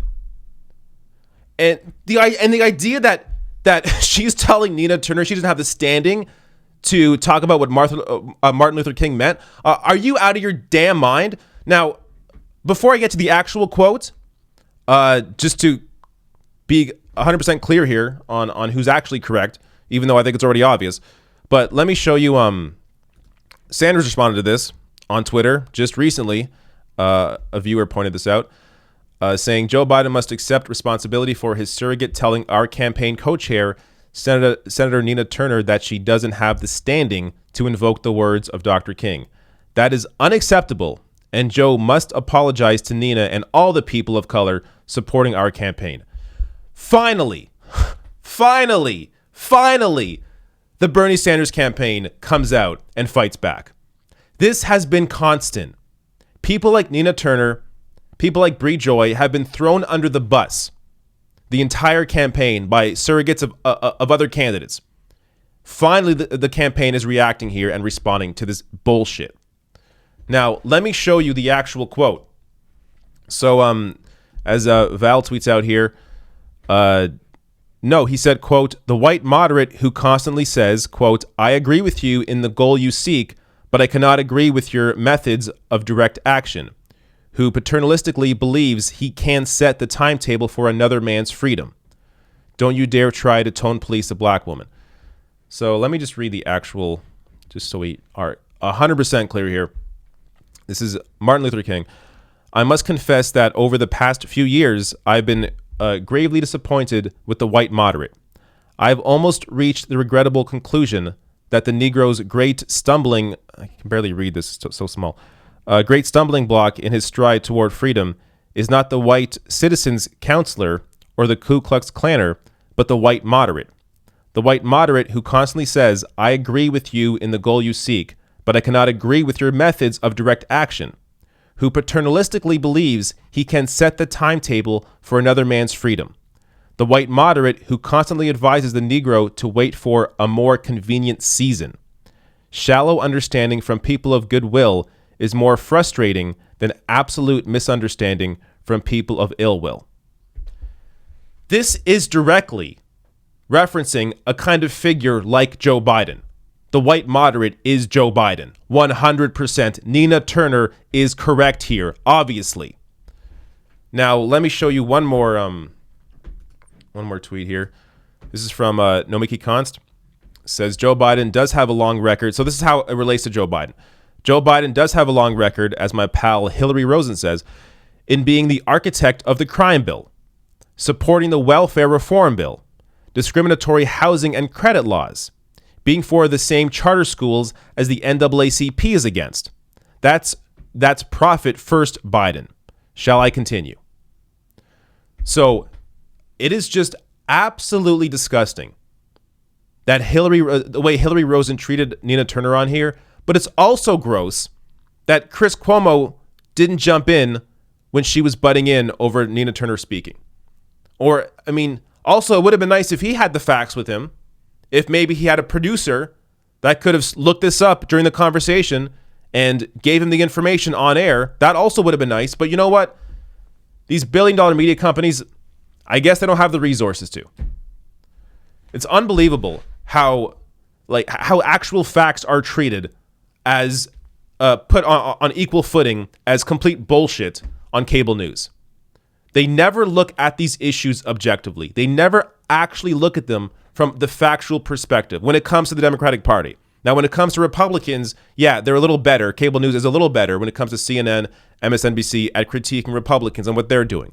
But when it comes to assessing the Democratic Party, cable news will always side with the corporate wing of the Democratic Party.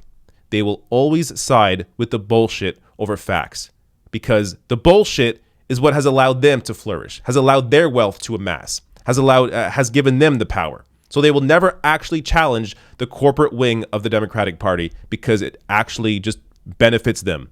And why are they going to change a system that they benefit from?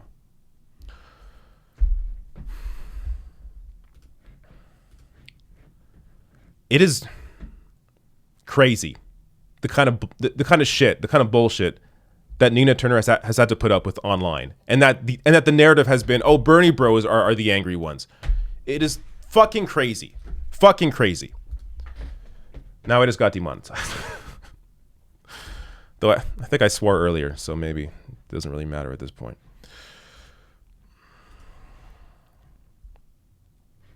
All right.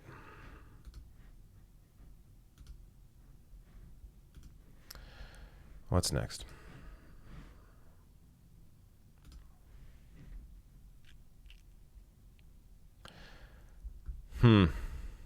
There's more. So I have about 3 more stories. I may just save most of these super chats for the end, just because it'll be easier that way. And I do want to get through these stories.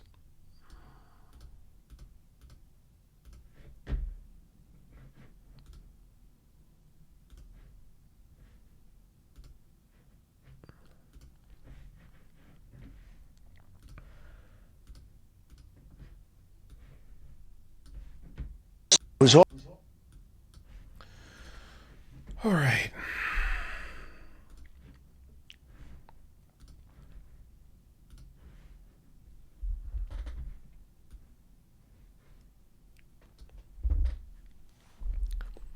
So Donald Trump is already attacking Joe Biden on his history when it comes to Social Security and Medicare. So this is an issue that I've told you and others have told you will absolutely come up if Joe Biden is the nominee, which is why Joe Biden is not electable. Joe Biden has the weakest electability argument here because Joe Biden has a long history, and it's a horrible history. It's a history of terrible votes. It's a history of being fighting for the wrong things. And it's something Donald Trump will absolutely be able to exploit. And again, it's not that Trump's going to win Democratic voters. It's that Joe Biden, much like Hillary Clinton, will suppress the vote for Democrats, especially among people under 45. So first, let me show you this tweet that Donald Trump put out that I'm referring to here. I will protect your Social Security and Medicare just as I have for the past 3 years. Sleepy Joe Biden will destroy both in very short order, and he won't even know he's doing it. Also pointing fun here at Joe Biden, clearly not appearing to be all there.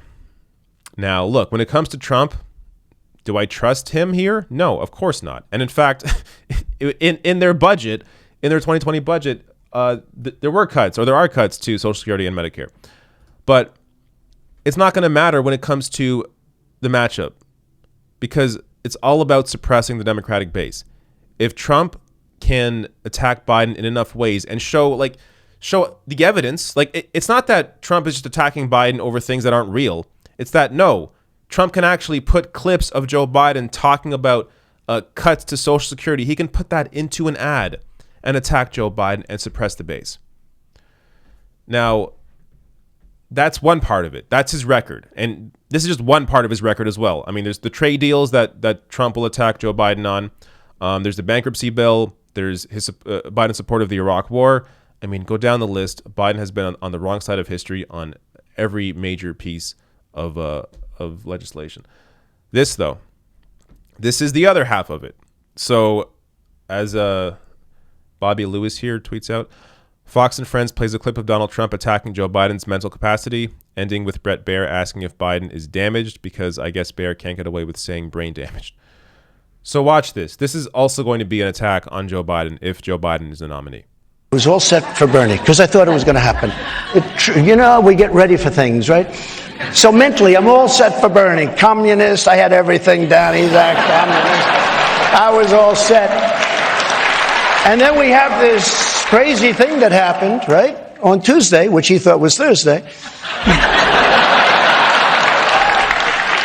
But he also said 150 million people were killed with guns, and he was running for the United States Senate. Support me, I'm running for the United States. There's something going on there. But I was all set. Do you think Biden is damaged? Do you think he's damaged? I think that Biden has been damaged, yeah. It was all set for Bernie, because I thought it was going to happen. All right.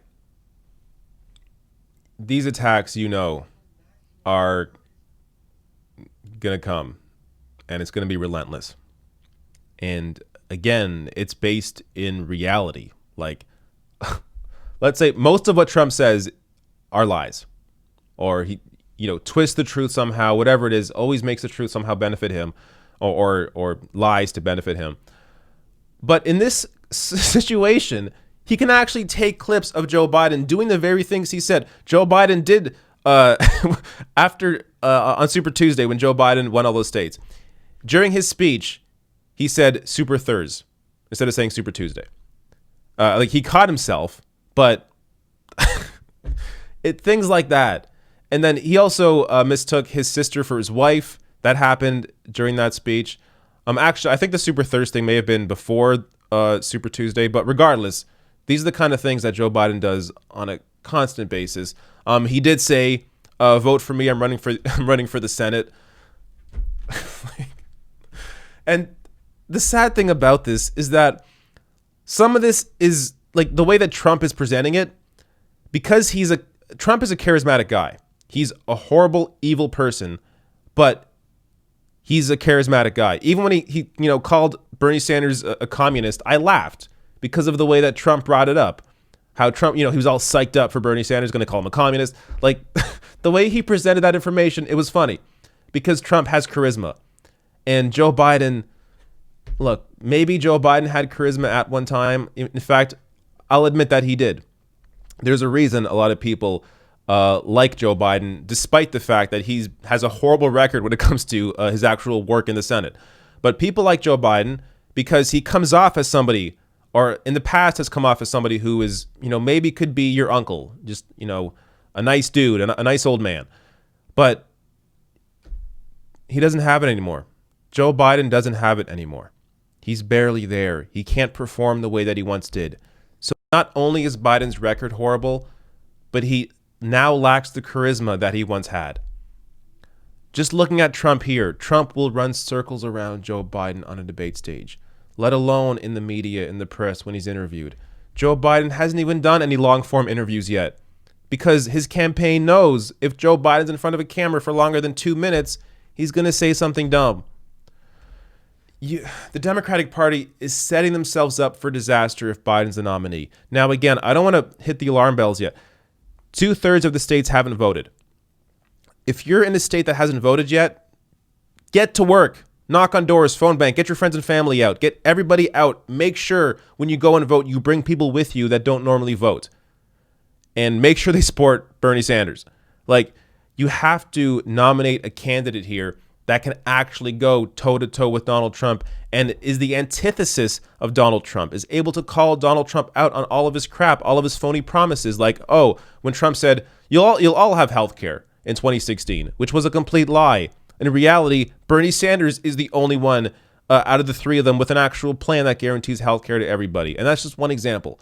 But you need somebody that, even apart from the policies, which are all on the side of the people when it comes to Bernie Sanders. Apart from the policies, you need somebody who can actually be in a debate, who can actually be in the spotlight in an interview for half an hour, who can actually go toe-to-toe on a stage with Donald Trump, with all the lights on them, the crowd there, has the ability to perform in the way that you need them to.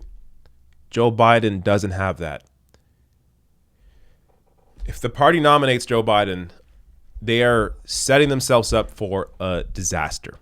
Joe Biden he's barely been vetted.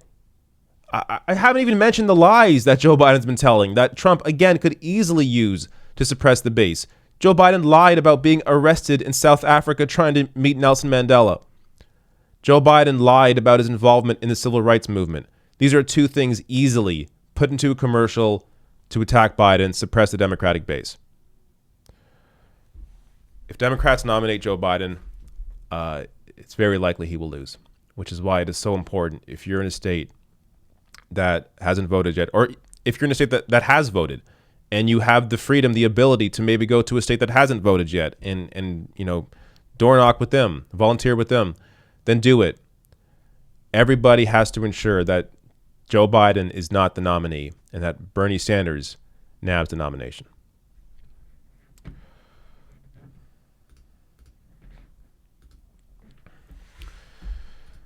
Oh, man. Okay.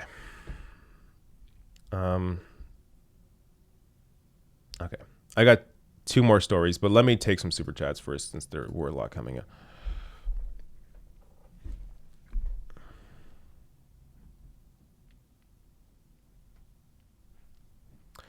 Comic Book Kid says Medicare for All is the most affordable form of universal health care.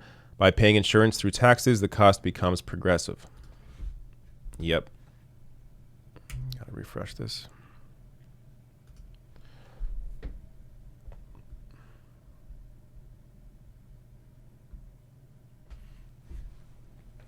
JP CAC.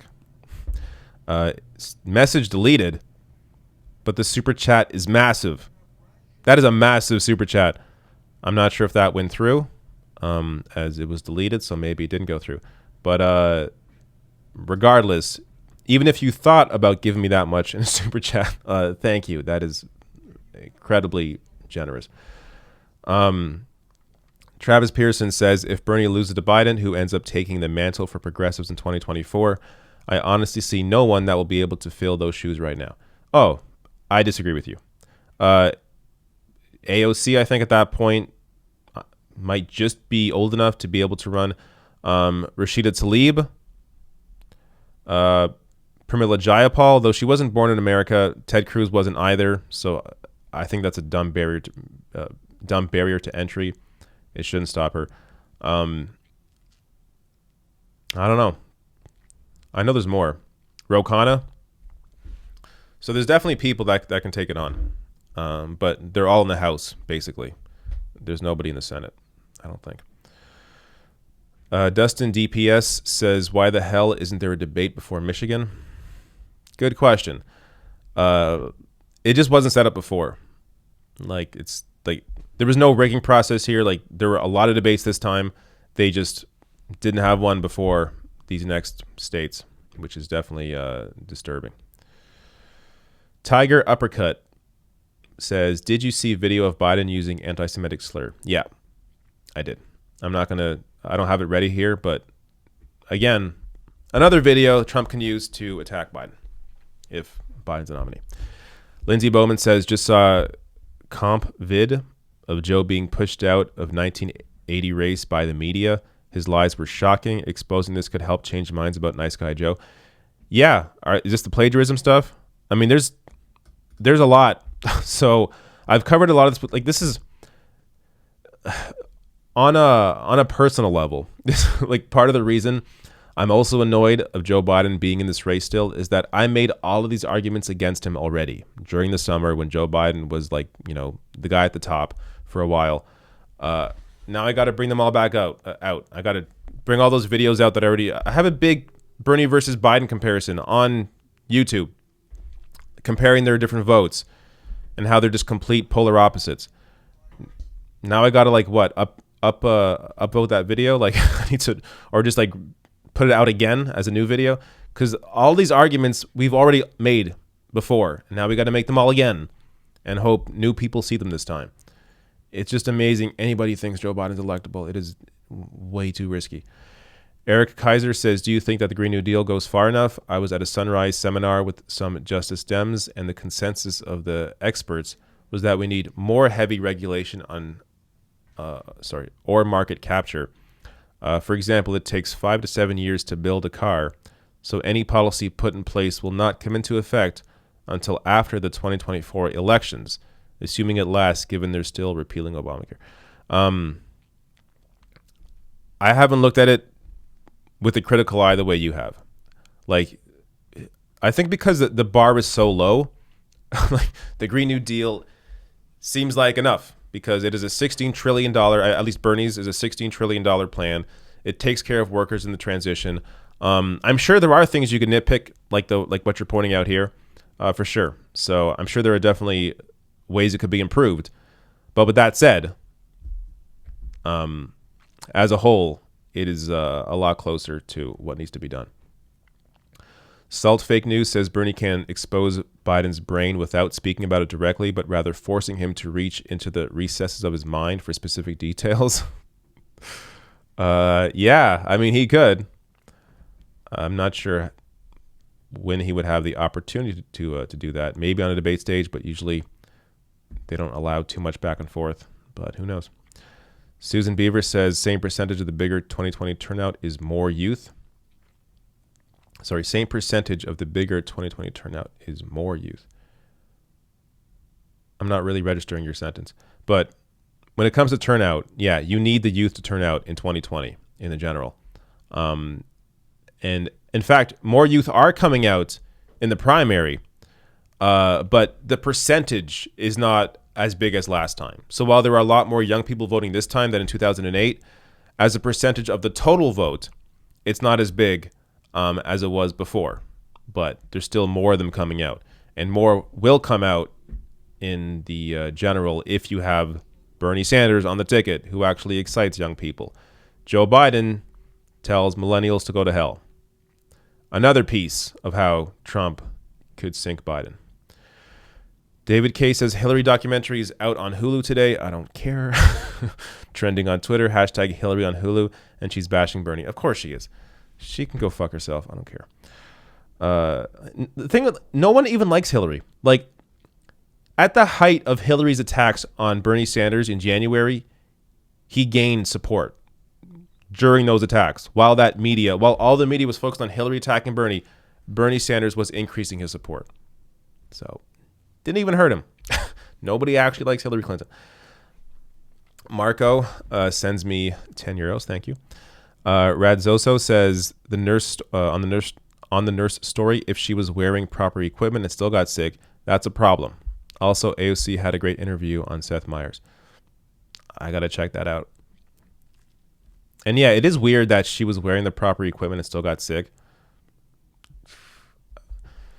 Man, I don't want to think about viruses because it's something you can't even really prepare for too much. I mean, you can wash your hands, but you got to go outside your house sometimes. You can't just stay indoors all day. So it's definitely scary. Balthazar says, do you think Warren may be a toxic figure that will damage any campaign she endorses? No. I think she'll be toxic in the future. If Warren doesn't back Bernie before Tuesday, she will lose her progressive support almost completely. A lot of her supporters have now gone to Bernie Sanders. A lot of her higher profile supporters that actually care about the issues, care about universal health care, care about public college, canceling student debt, they have moved to Bernie Sanders. If Warren doesn't back Sanders, it shows she is either completely corrupt or petty or both. So who the hell knows? Timothy Francis says, it's my birthday today, and all I want is for people to donate and campaign for Bernie. So listen to Timothy Francis, do him a solid, and for his birthday, you should donate and campaign for Bernie. Thank you, Timothy. Lena Dell hates the clock. Sends me a super chat. Thank you. West Side Beaches sends a generous super chat saying, isn't it obvious that Super Tuesday was rigged? I believe independent media should investigate this obvious corruption. This is worse than 2016. Twitter trends also seem to be manipulated. I don't know what you mean by rigged. Like the votes rigged? Like there is definitely weirdness with the exit polling in some of the states for sure. That stuff is weird. But it's hard, like there needs to be investigations, right? I have no power over that. All I have power over is to tell people you have to overwhelm the vote. You have to get out and vote. That's the only power that we have as people.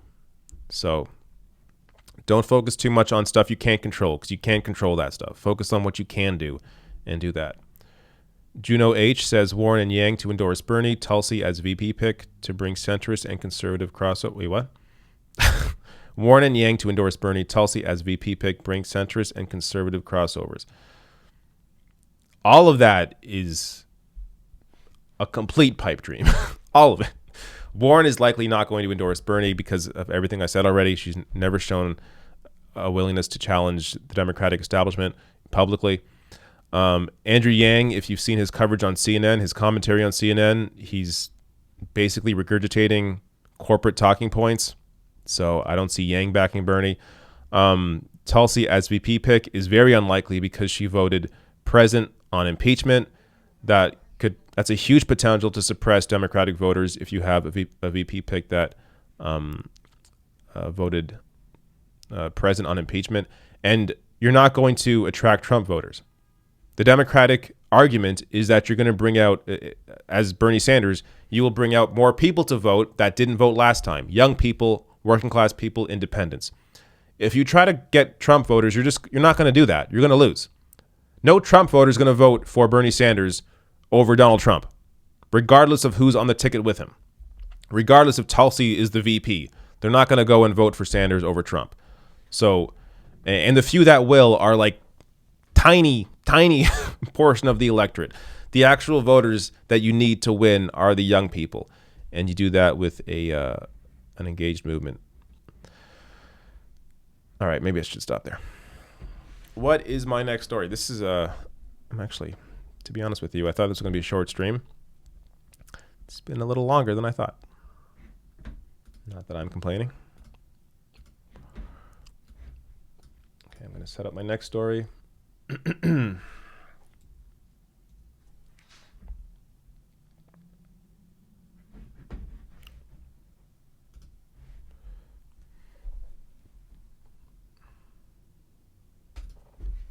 He's been.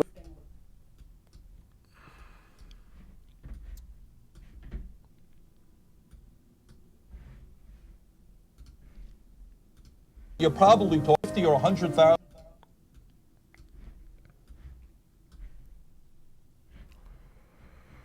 All right.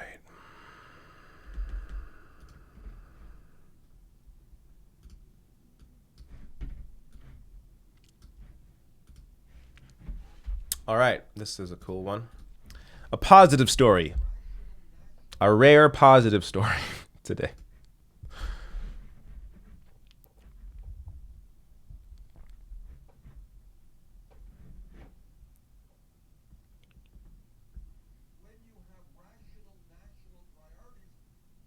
Okay.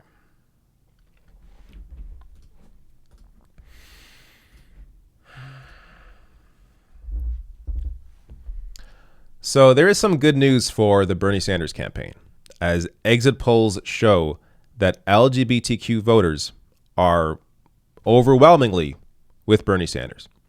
So first, let me show you the report here. This is from NBC News. LGBTQ voters flock to Bernie Sanders. NBC News exit poll finds nearly 40% of lesbian, gay, bisexual, and transgender Super Tuesday voters backed the Vermont senator, while Elizabeth Warren was a distant second. So let's get to some of the numbers here. So lesbian, gay, bisexual, and transgender Americans, long and reliable voting bloc for Democrats, made up a disproportionately high 9% of the electorate in the Super Tuesday contest, and nearly 4 in 10 of them voted for Senator Bernie Sanders, according to the NBC News exit poll. The poll, which was concluded in 12 of the 14 Super Tuesday states, found that slightly less than 1 of every 10 voters identified as LGBT. In addition to the 39% of such voters who went for Sanders, 21% backed Elizabeth Warren of Massachusetts, meaning 6 in 10 of all LGBT voters went to the 2 most progressive Democrats on the ballot. So I want to show you the reason why the LGBTQ community backs Bernie Sanders. I have 3 clips here, and if you haven't seen these, then you're in for a treat because they're all fantastic. So the first one, this was posted by the Sanders campaign, And it is called Even When It Was Hard, 40 Years of Pride. So this is, before I even play this is why Sanders is a leader. Because he has led on these issues at a time when it wasn't popular. That is what leadership is. Standing up for what you know is right, even when you know that you will face blowback at the time for it. So that's why Sanders is the only leader in this race. And let me play this video. He's been with us even when it was hard. It was a very different time back then. It was dangerous. AIDS is now spreading in epidemic proportions. 75% are homosexuals. We were dealing with HIV and AIDS, and people That's a great video, but I want to show you some other two specific examples here of Bernie Sanders standing up for the LGBTQ community. So first, this is from 1993. 1993. Watch this. You're probably talking about 50 or 100,000 gay members of the armed forces right now. That's the reality. They have functioned in the past. In many instances, they have functioned with valor, with great courage. Is it your suggestion that we throw everybody out of the military who is gay?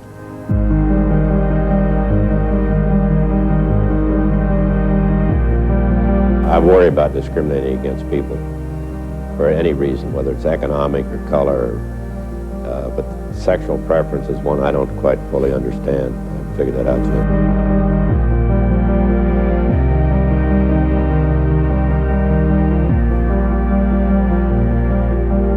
When people are dying, do you think you're going to look at the color of their blood, or you're going to look at what their sexual orientation is after they've put their lives on the line? I think not. What we're talking about here is justice. Do we judge men and women on their ability to do the job, to be good soldiers? Or do we say to somebody, you're gay, you may not enter the armed forces? Our economy is falling apart. We don't have national health care. What we're talking here, to my mind, is a simple issue of justice and civil rights. What America is supposed to be about is judge people on their ability to do the job, not on their sexual orientation. Now you would think a halfway competent media would maybe bring some of these clips up. When you're talking about vetting candidates, you should also be discussing what they've done for people, what they have fought for. Showcase who they are as candidates, who they are as politicians, who they have been their entire lives. These old clips, whether it's Bernie Sanders, whether it's Joe Biden, clips like this are vitally important to help people understand who they are voting for. So here in Bernie Sanders, you have a true leader, somebody standing up for gay rights back in 1993 when it was not politically popular to do so.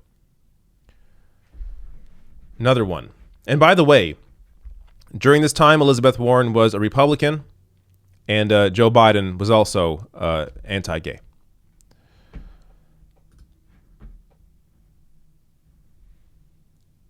Now, this is another example. This is from 1995. It's posted by Howard Mortman, where, once again, Bernie Sanders defended the gay community.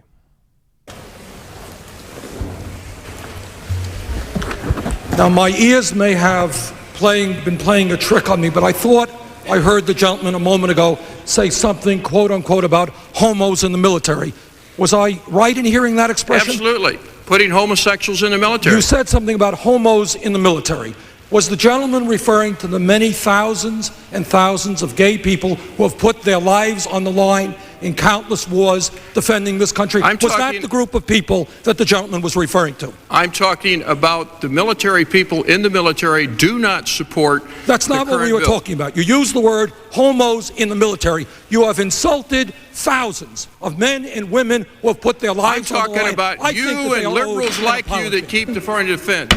Gentlemen, reclaiming my time, Mr. Chairman. Gentlemen. That's leadership. That takes guts to do that. All these other politicians that come to this issue so friggin' late and they get credit for it. It's stunning. The one man that has been there the whole time, that has been leading the charge the entire time. Do you understand why people support Bernie Sanders now? Like, do you get why they have this attachment to him? He has fought for them, regardless of community, regardless of who you are. He has fought for real people, working families, the poor and the middle class, his entire life. This is what Bernie Sanders done and what Bernie Sanders has done and has always done as a politician, as a person, because he actually cares about people.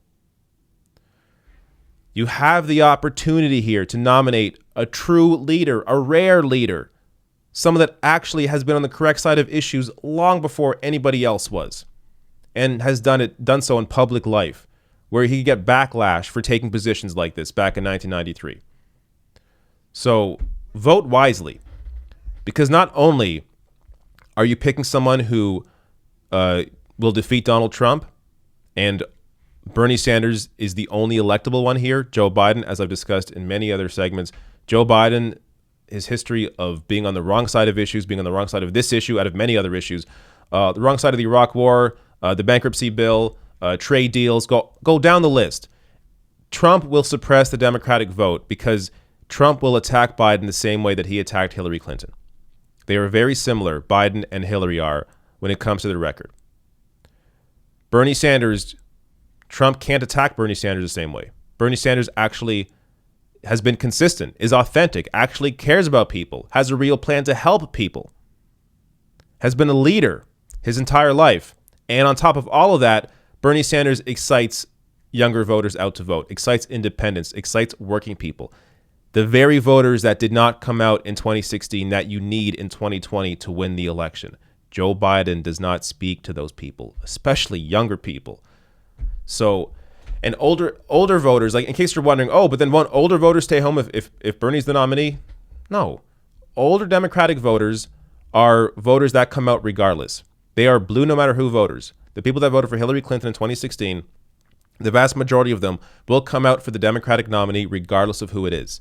Yes, I'm sure some of the millionaire Republican never-Trumpers on television won't, but that's a handful of people. In actual reality, most people aren't that. Most people, the people you need to bring out to vote are the people that did not come out in 2016, because the people that came out for Hillary Clinton are going to come out for the Democrat regardless of who it is. So you need to bring out young people. You need to bring out working class people, and you need to bring out independents. And Bernie Sanders does that because he is a true leader and has always been one.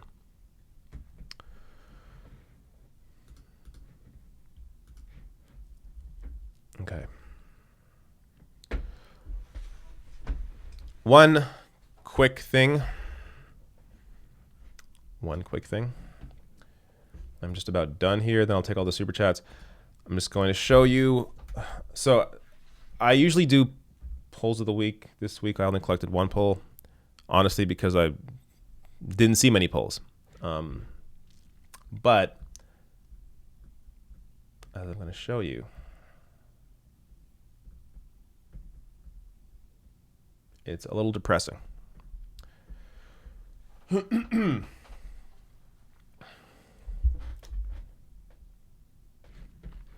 right. So I'm going to show you Morning Consult's recent poll that they just released on electability. So the race is now down to Joe Biden and Bernie Sanders, though Tulsi Gabbard is also technically still in the race. She's not really. She's not campaigning. She's not really. There's no attention on Tulsi Gabbard. She hasn't been on the debate stage since, I think, November. So the race is really down to Sanders and Biden. And because of the way that the media treated Buttigieg and Klobuchar and Beto endorsing Joe Biden before Super Tuesday, it has really shifted the narrative and the momentum towards Joe Biden. Joe Biden has not earned any of the support. If you have seen him at all in any event. I mean, Biden was winning states that he didn't even go to, that he wasn't campaigning in on Super Tuesday. Which shows you, like in Iowa, so let me just, before I even get to this poll, in Iowa, Biden was doing very well at the beginning. Very well in Iowa. And then he began to campaign in Iowa. And the more he campaigned there, his support dropped. The more people actually see Joe Biden and who he is today, the more they realize this man cannot go up against Donald Trump. So the people that are really voting for Joe Biden right now are voting for him based on memory, based on, oh, he was Obama's VP, so I guess he's comfortable, he's safe, fine. They have not seen who Joe Biden is today. He's a mess. And I'm not going to go into the whole, I already discussed the electability issues in other videos. Let me just show you this disappointing result here. So again, Morning Consult, Biden boasts 16-point lead over Sanders in Democratic presidential race. So this is disappointing. 54% said they'd vote for Joe Biden versus 38% who said Senator Sanders. 70% of voters ages 45 and older are backing Biden. 57% of voters under 45 support Sanders. Again, showing you, these are the people that don't normally come out to vote. The people you need to come out in 2020 are these young people. Older voters vote regardless. They will come out regardless of the nominee, regardless of Biden or Sanders. These people will come out regardless because they always come out regardless. Younger people do not, and they are with Sanders, which is why he's more electable. 51% say Biden has the best chance of beating President Trump, up 18 points since a post-South Carolina poll. This is 100% what the media has done for Joe Biden. They didn't cover at all Joe Biden lying about getting arrested trying to meet Nelson Mandela in South Africa.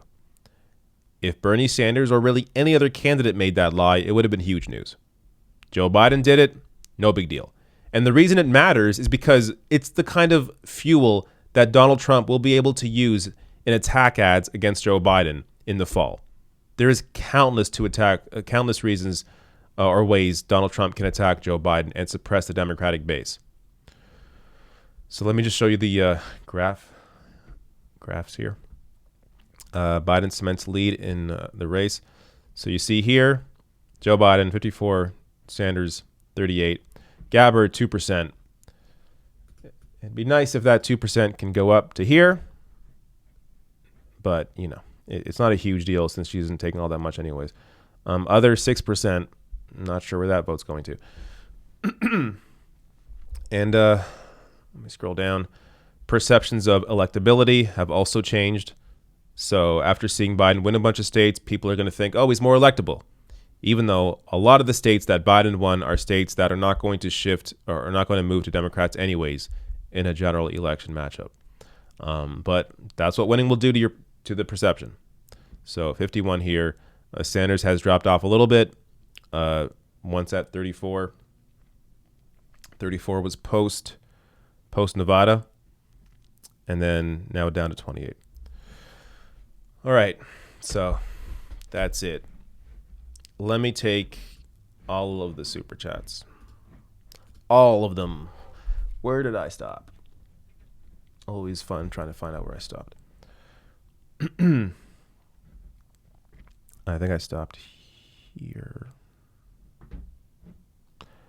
John MBWA says, hammer Biden on TV about Social Security and NAFTA in all states from now on. Get old people. That works. Biden never campaigned in Minnesota but won. Yeah. Yep. It's disturbing. And look, I'm convinced he can win states that he doesn't go to. Just purely, which he can. We've seen that. So I'm convinced because it's happened. And it's because the more people, as I said earlier, the more people see him, the more they realize this guy cannot actually go up against Trump. So if Joe Biden doesn't even show up to their state, he has a better shot because he's running completely on name recognition at that point. But I agree with you in terms of hammering Biden on Social Security. Yeah, on NAFTA, yes. And actually, Bernie is doing that in attack ads. Jay Birdie says, I wish Nina hadn't gone for the bait on CNN. It's such a hackneyed dynamic, and we, people of color, are always going to come off looking bad if we defend ourselves. I don't agree with you at all. Nina had to react. What is she going to do? Just sit there? No. I don't agree with you. The Red Receivers says, do you consider yourself a democratic socialist? Yes, I do. And a great definition of it, if you search on my channel, look up Christo Aivalis, Aivalis, I think. Or just look up. I think if you just look up on my channel, Democratic Socialism, you'll see the video pop up. There'll be like a red flower on the thumbnail. And that's, I talked with Christo on his definition of Democratic Socialist, and I completely agree with the way he frames it. So I would, yes, consider myself a Democratic Socialist. Gary Mitchell says, with no debate before Tuesday, if Biden cleans up again, is the race over? I mean, at that point, it would be hard to come back. I'm not going to say it's over. We got to, wait. But if he cleans up on Tuesday, he's not going to win Washington State, so I don't want to get too far down these hypotheticals. But if Biden wins Michigan, it definitely hurts Bernie a lot, for sure. What else? Who else votes on Tuesday? So there's Idaho. Idaho's 20 delegates. Michigan's 125 delegates. Mississippi, 36 delegates. Missouri, 68 delegates. North Dakota, 14 delegates. And Washington's 89 delegates. So very important states there.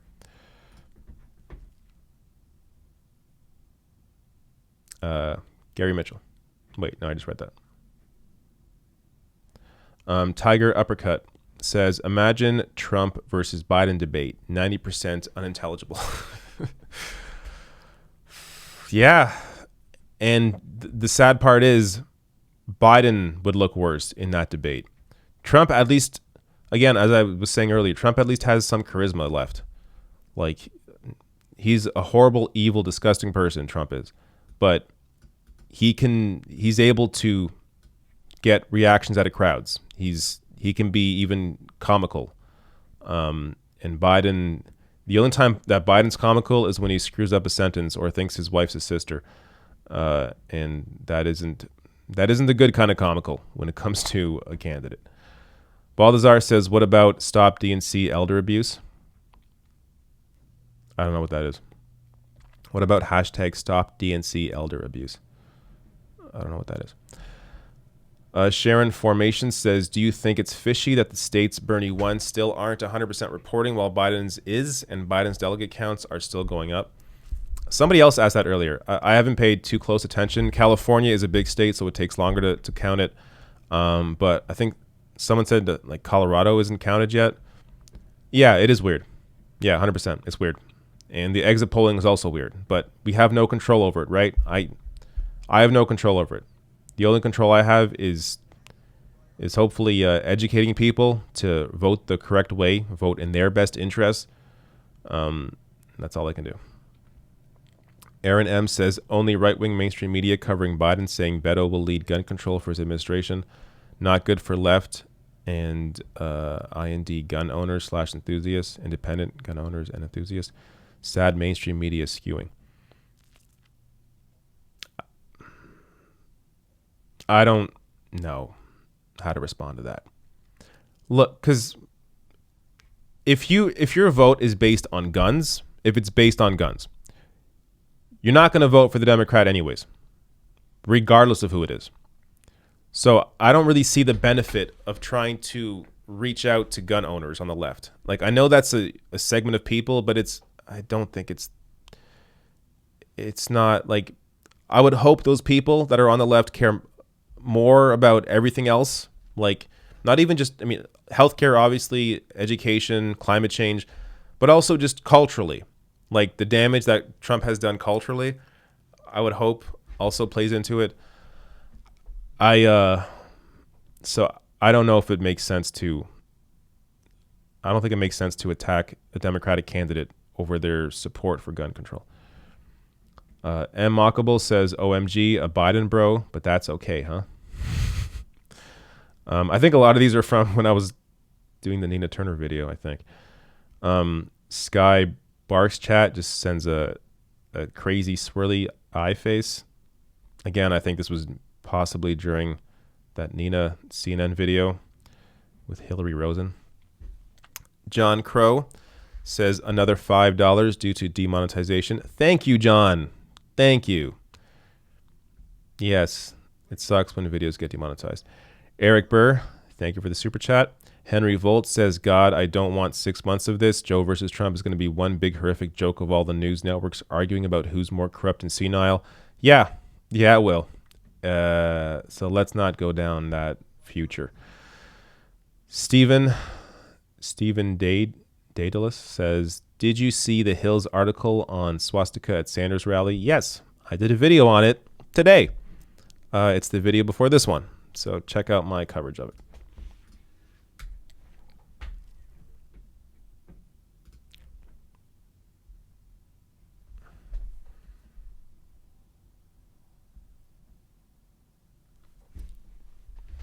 Space 99 Yak says, Google Joe Biden racial jungle.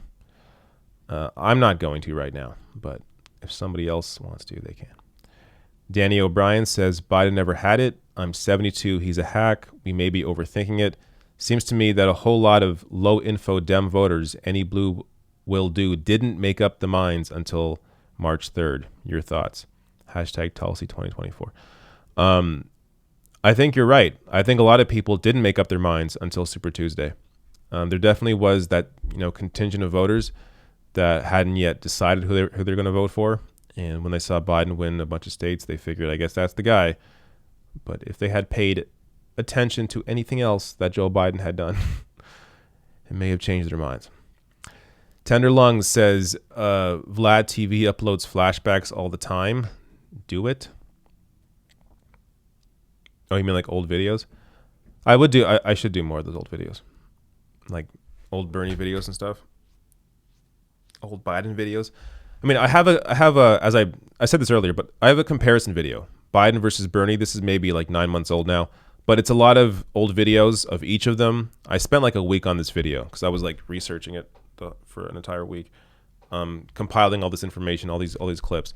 So go check that out because I do. If you look up, I don't know, Biden versus Bernie on my channel, you will likely find that video. I think it's from the summer. But there's a clear difference when you look at old clips of Joe Biden and Bernie Sanders. A very clear difference between the two candidates.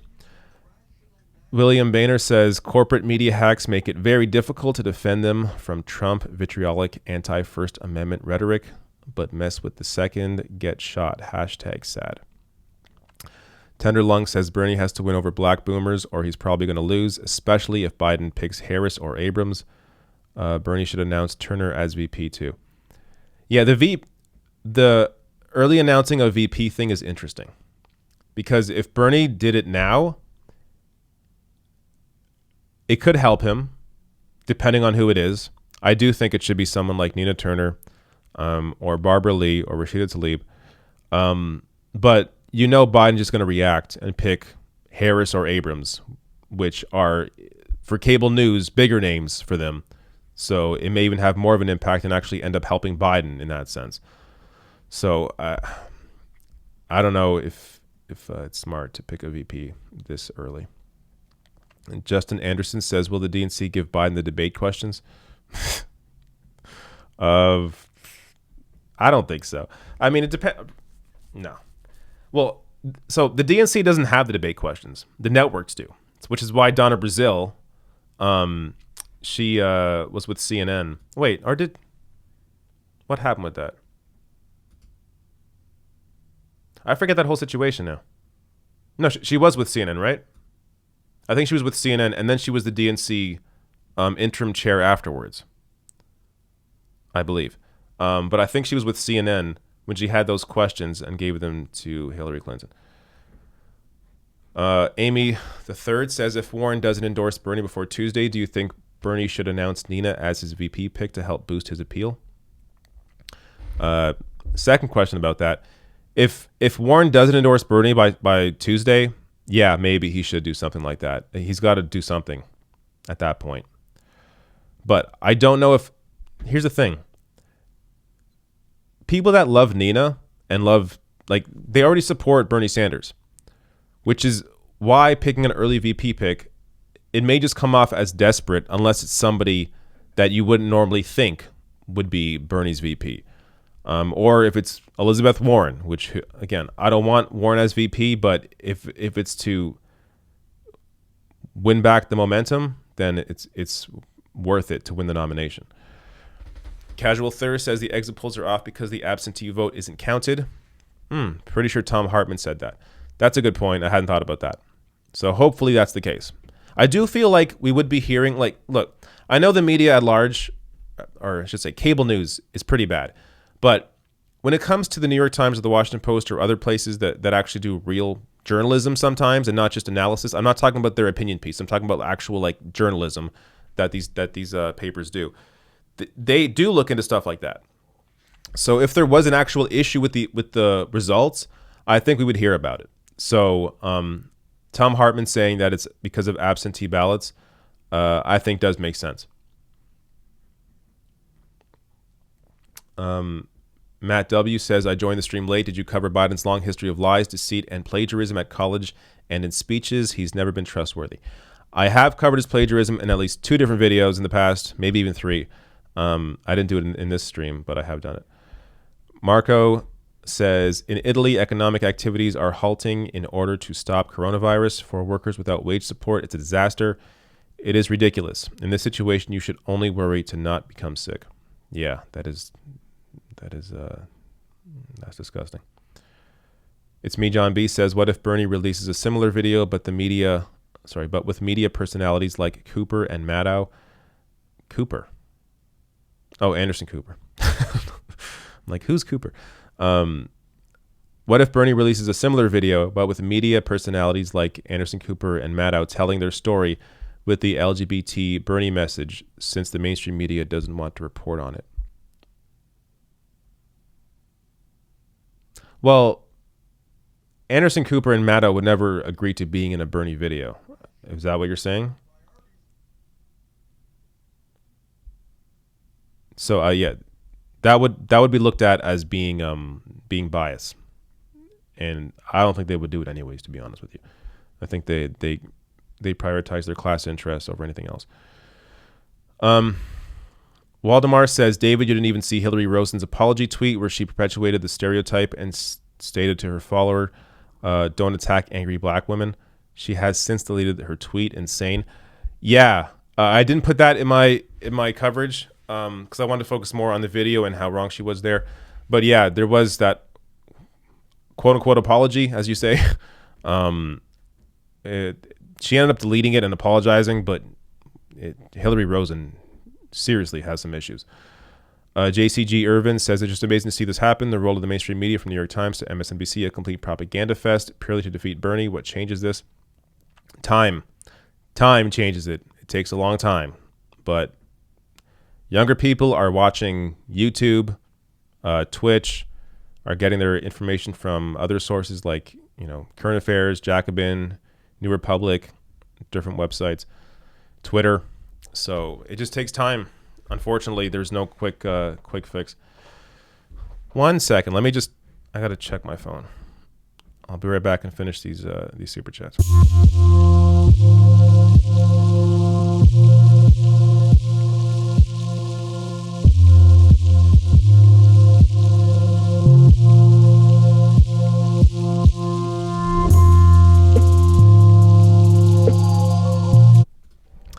All right, I'm back. Sorry. Where was I? JCG Irvin says, what happens to the progressive movement if Bernie loses? It continues. That's why it's a movement. Like, it's not just a campaign. It's a movement of people pushing for a better world. So it'll move on to the next. I mean, when it comes to electoral politics, it'll move on to the next candidate in 4 years for president, but in 2 years for the midterms. But God, I think these bright lights are messing with my eyes. But in the meantime, the DSA is a good place to put your energy, or other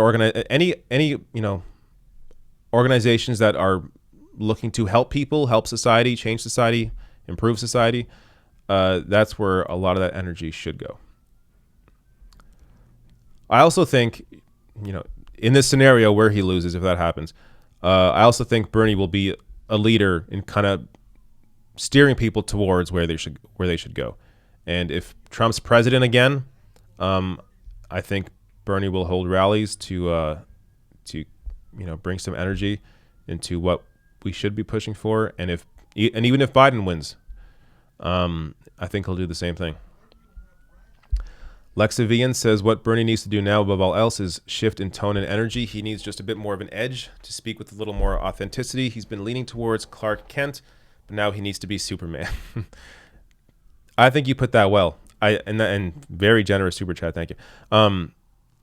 I think you put that well. He does need to, and he hasn't done it yet. I'll be honest with you. I've seen him in a few press gatherings now.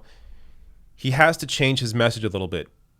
He has to do what Kyle Kulinski has been talking about and turn Joe Biden into the extremist and him the moderate, because Biden is the extremist to want to see people die from lacking health care or people homeless or whatever the issue is. He needs to change that messaging, and he does need to get a little more, like change your tone. Like something needs to change. Like there needs to be some energy put back in, and Bernie needs to change his approach somewhat to do that. That doesn't mean change the platform. Like the platform stays the same. All that stays the same. But in terms of messaging it and how you convince voters of it, I think he needs to speak a little more maybe to older voters. And older voters love that, that phony bullshit. Love that flowery language. Not saying that Bernie should turn into that, but I think there's a way to even just change the messaging, change what you're saying, to make it seem like it's different. Like there's ways to do that can bring excitement back. Where did I stop here? Diana Chamomile says, I wish I got $5 every time I swore. Kidding, obviously. Thank you, Diana. Tenderlung says, I think if he announced Nina, he could win over more black people. I think the black vote is his only path to victory. Biden has the black vote now. But these people are like, it's older voters, right? Like it's not, don't buy the mainstream media BS. Older voters in general, not just black voters, older voters in general, except for Latinos, in fact, but older voters in general are with Joe Biden. That's just the reality of it. And younger voters in general are with Bernie Sanders. Like he has younger black people, he has Latinos of all ages, and he has younger white people. So it's not just about, and also like we have to keep in mind all of these. I hate how this stuff. It's not you. It's the way the media does it. Divides it by race, because there's all different kinds of white people, black people, Latinos. We all have different ideas. Like depending where you live, the more southern states are more moderate, more conservative Democratic voters.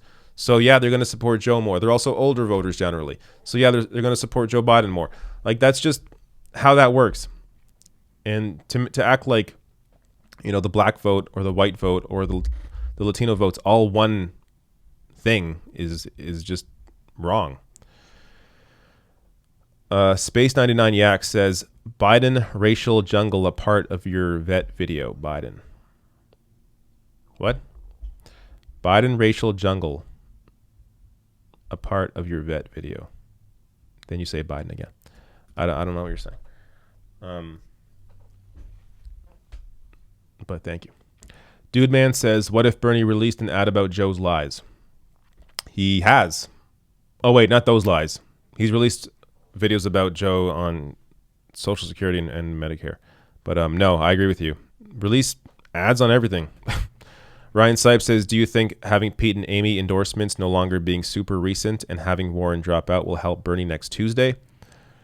Do I think having Pete and Amy endorsements no longer being super recent?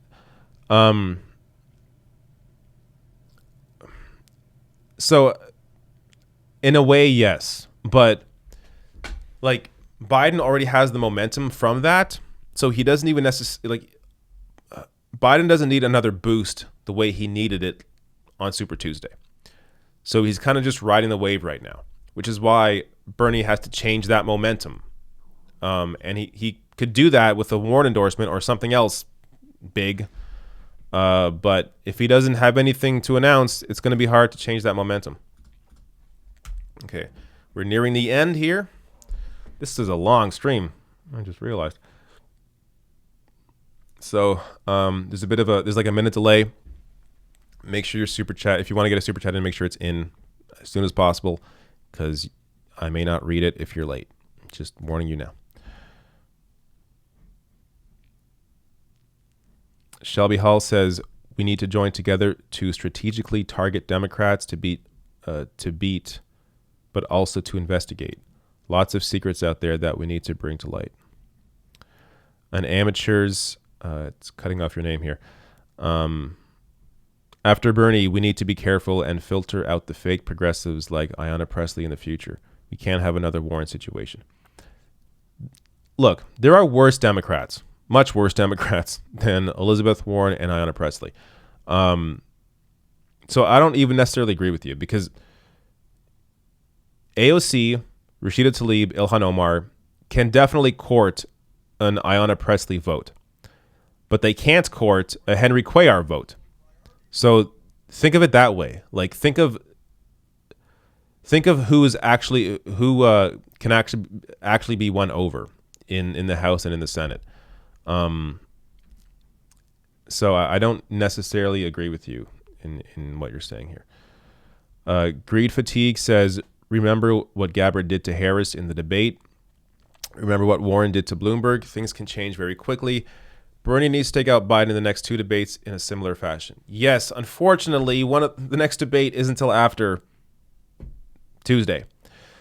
So it's not going to impact, unfortunately, the states on March 10th. But I agree with you. That momentum can definitely change, and it has to happen in both of those debates. All right, last refresh here. Again, I'm a minute behind, or you're a minute behind. So if you're late, I'm sorry. Yamadude says, David, cheer up. We haven't lost yet. It can still happen. Eat some chocolate and powder up and power up. Cheers. I'm sorry if I appear, sad. I'm not. I'm just tired. I'm tired from this week of working. But I'm not sad. No, I said throughout the stream, there's 2/3 of the states left. The race is not over by any means. So yes, I agree with you. Make sure people are aware that this race is just really getting started in the sense that it's hit reset right now. Both candidates essentially tied in delegates. Dude Man says, Chester, thank you for your super chat. Dude Man says, I meant lies about civil rights and Mandela. Oh, you're saying what if Bernie released? Yeah.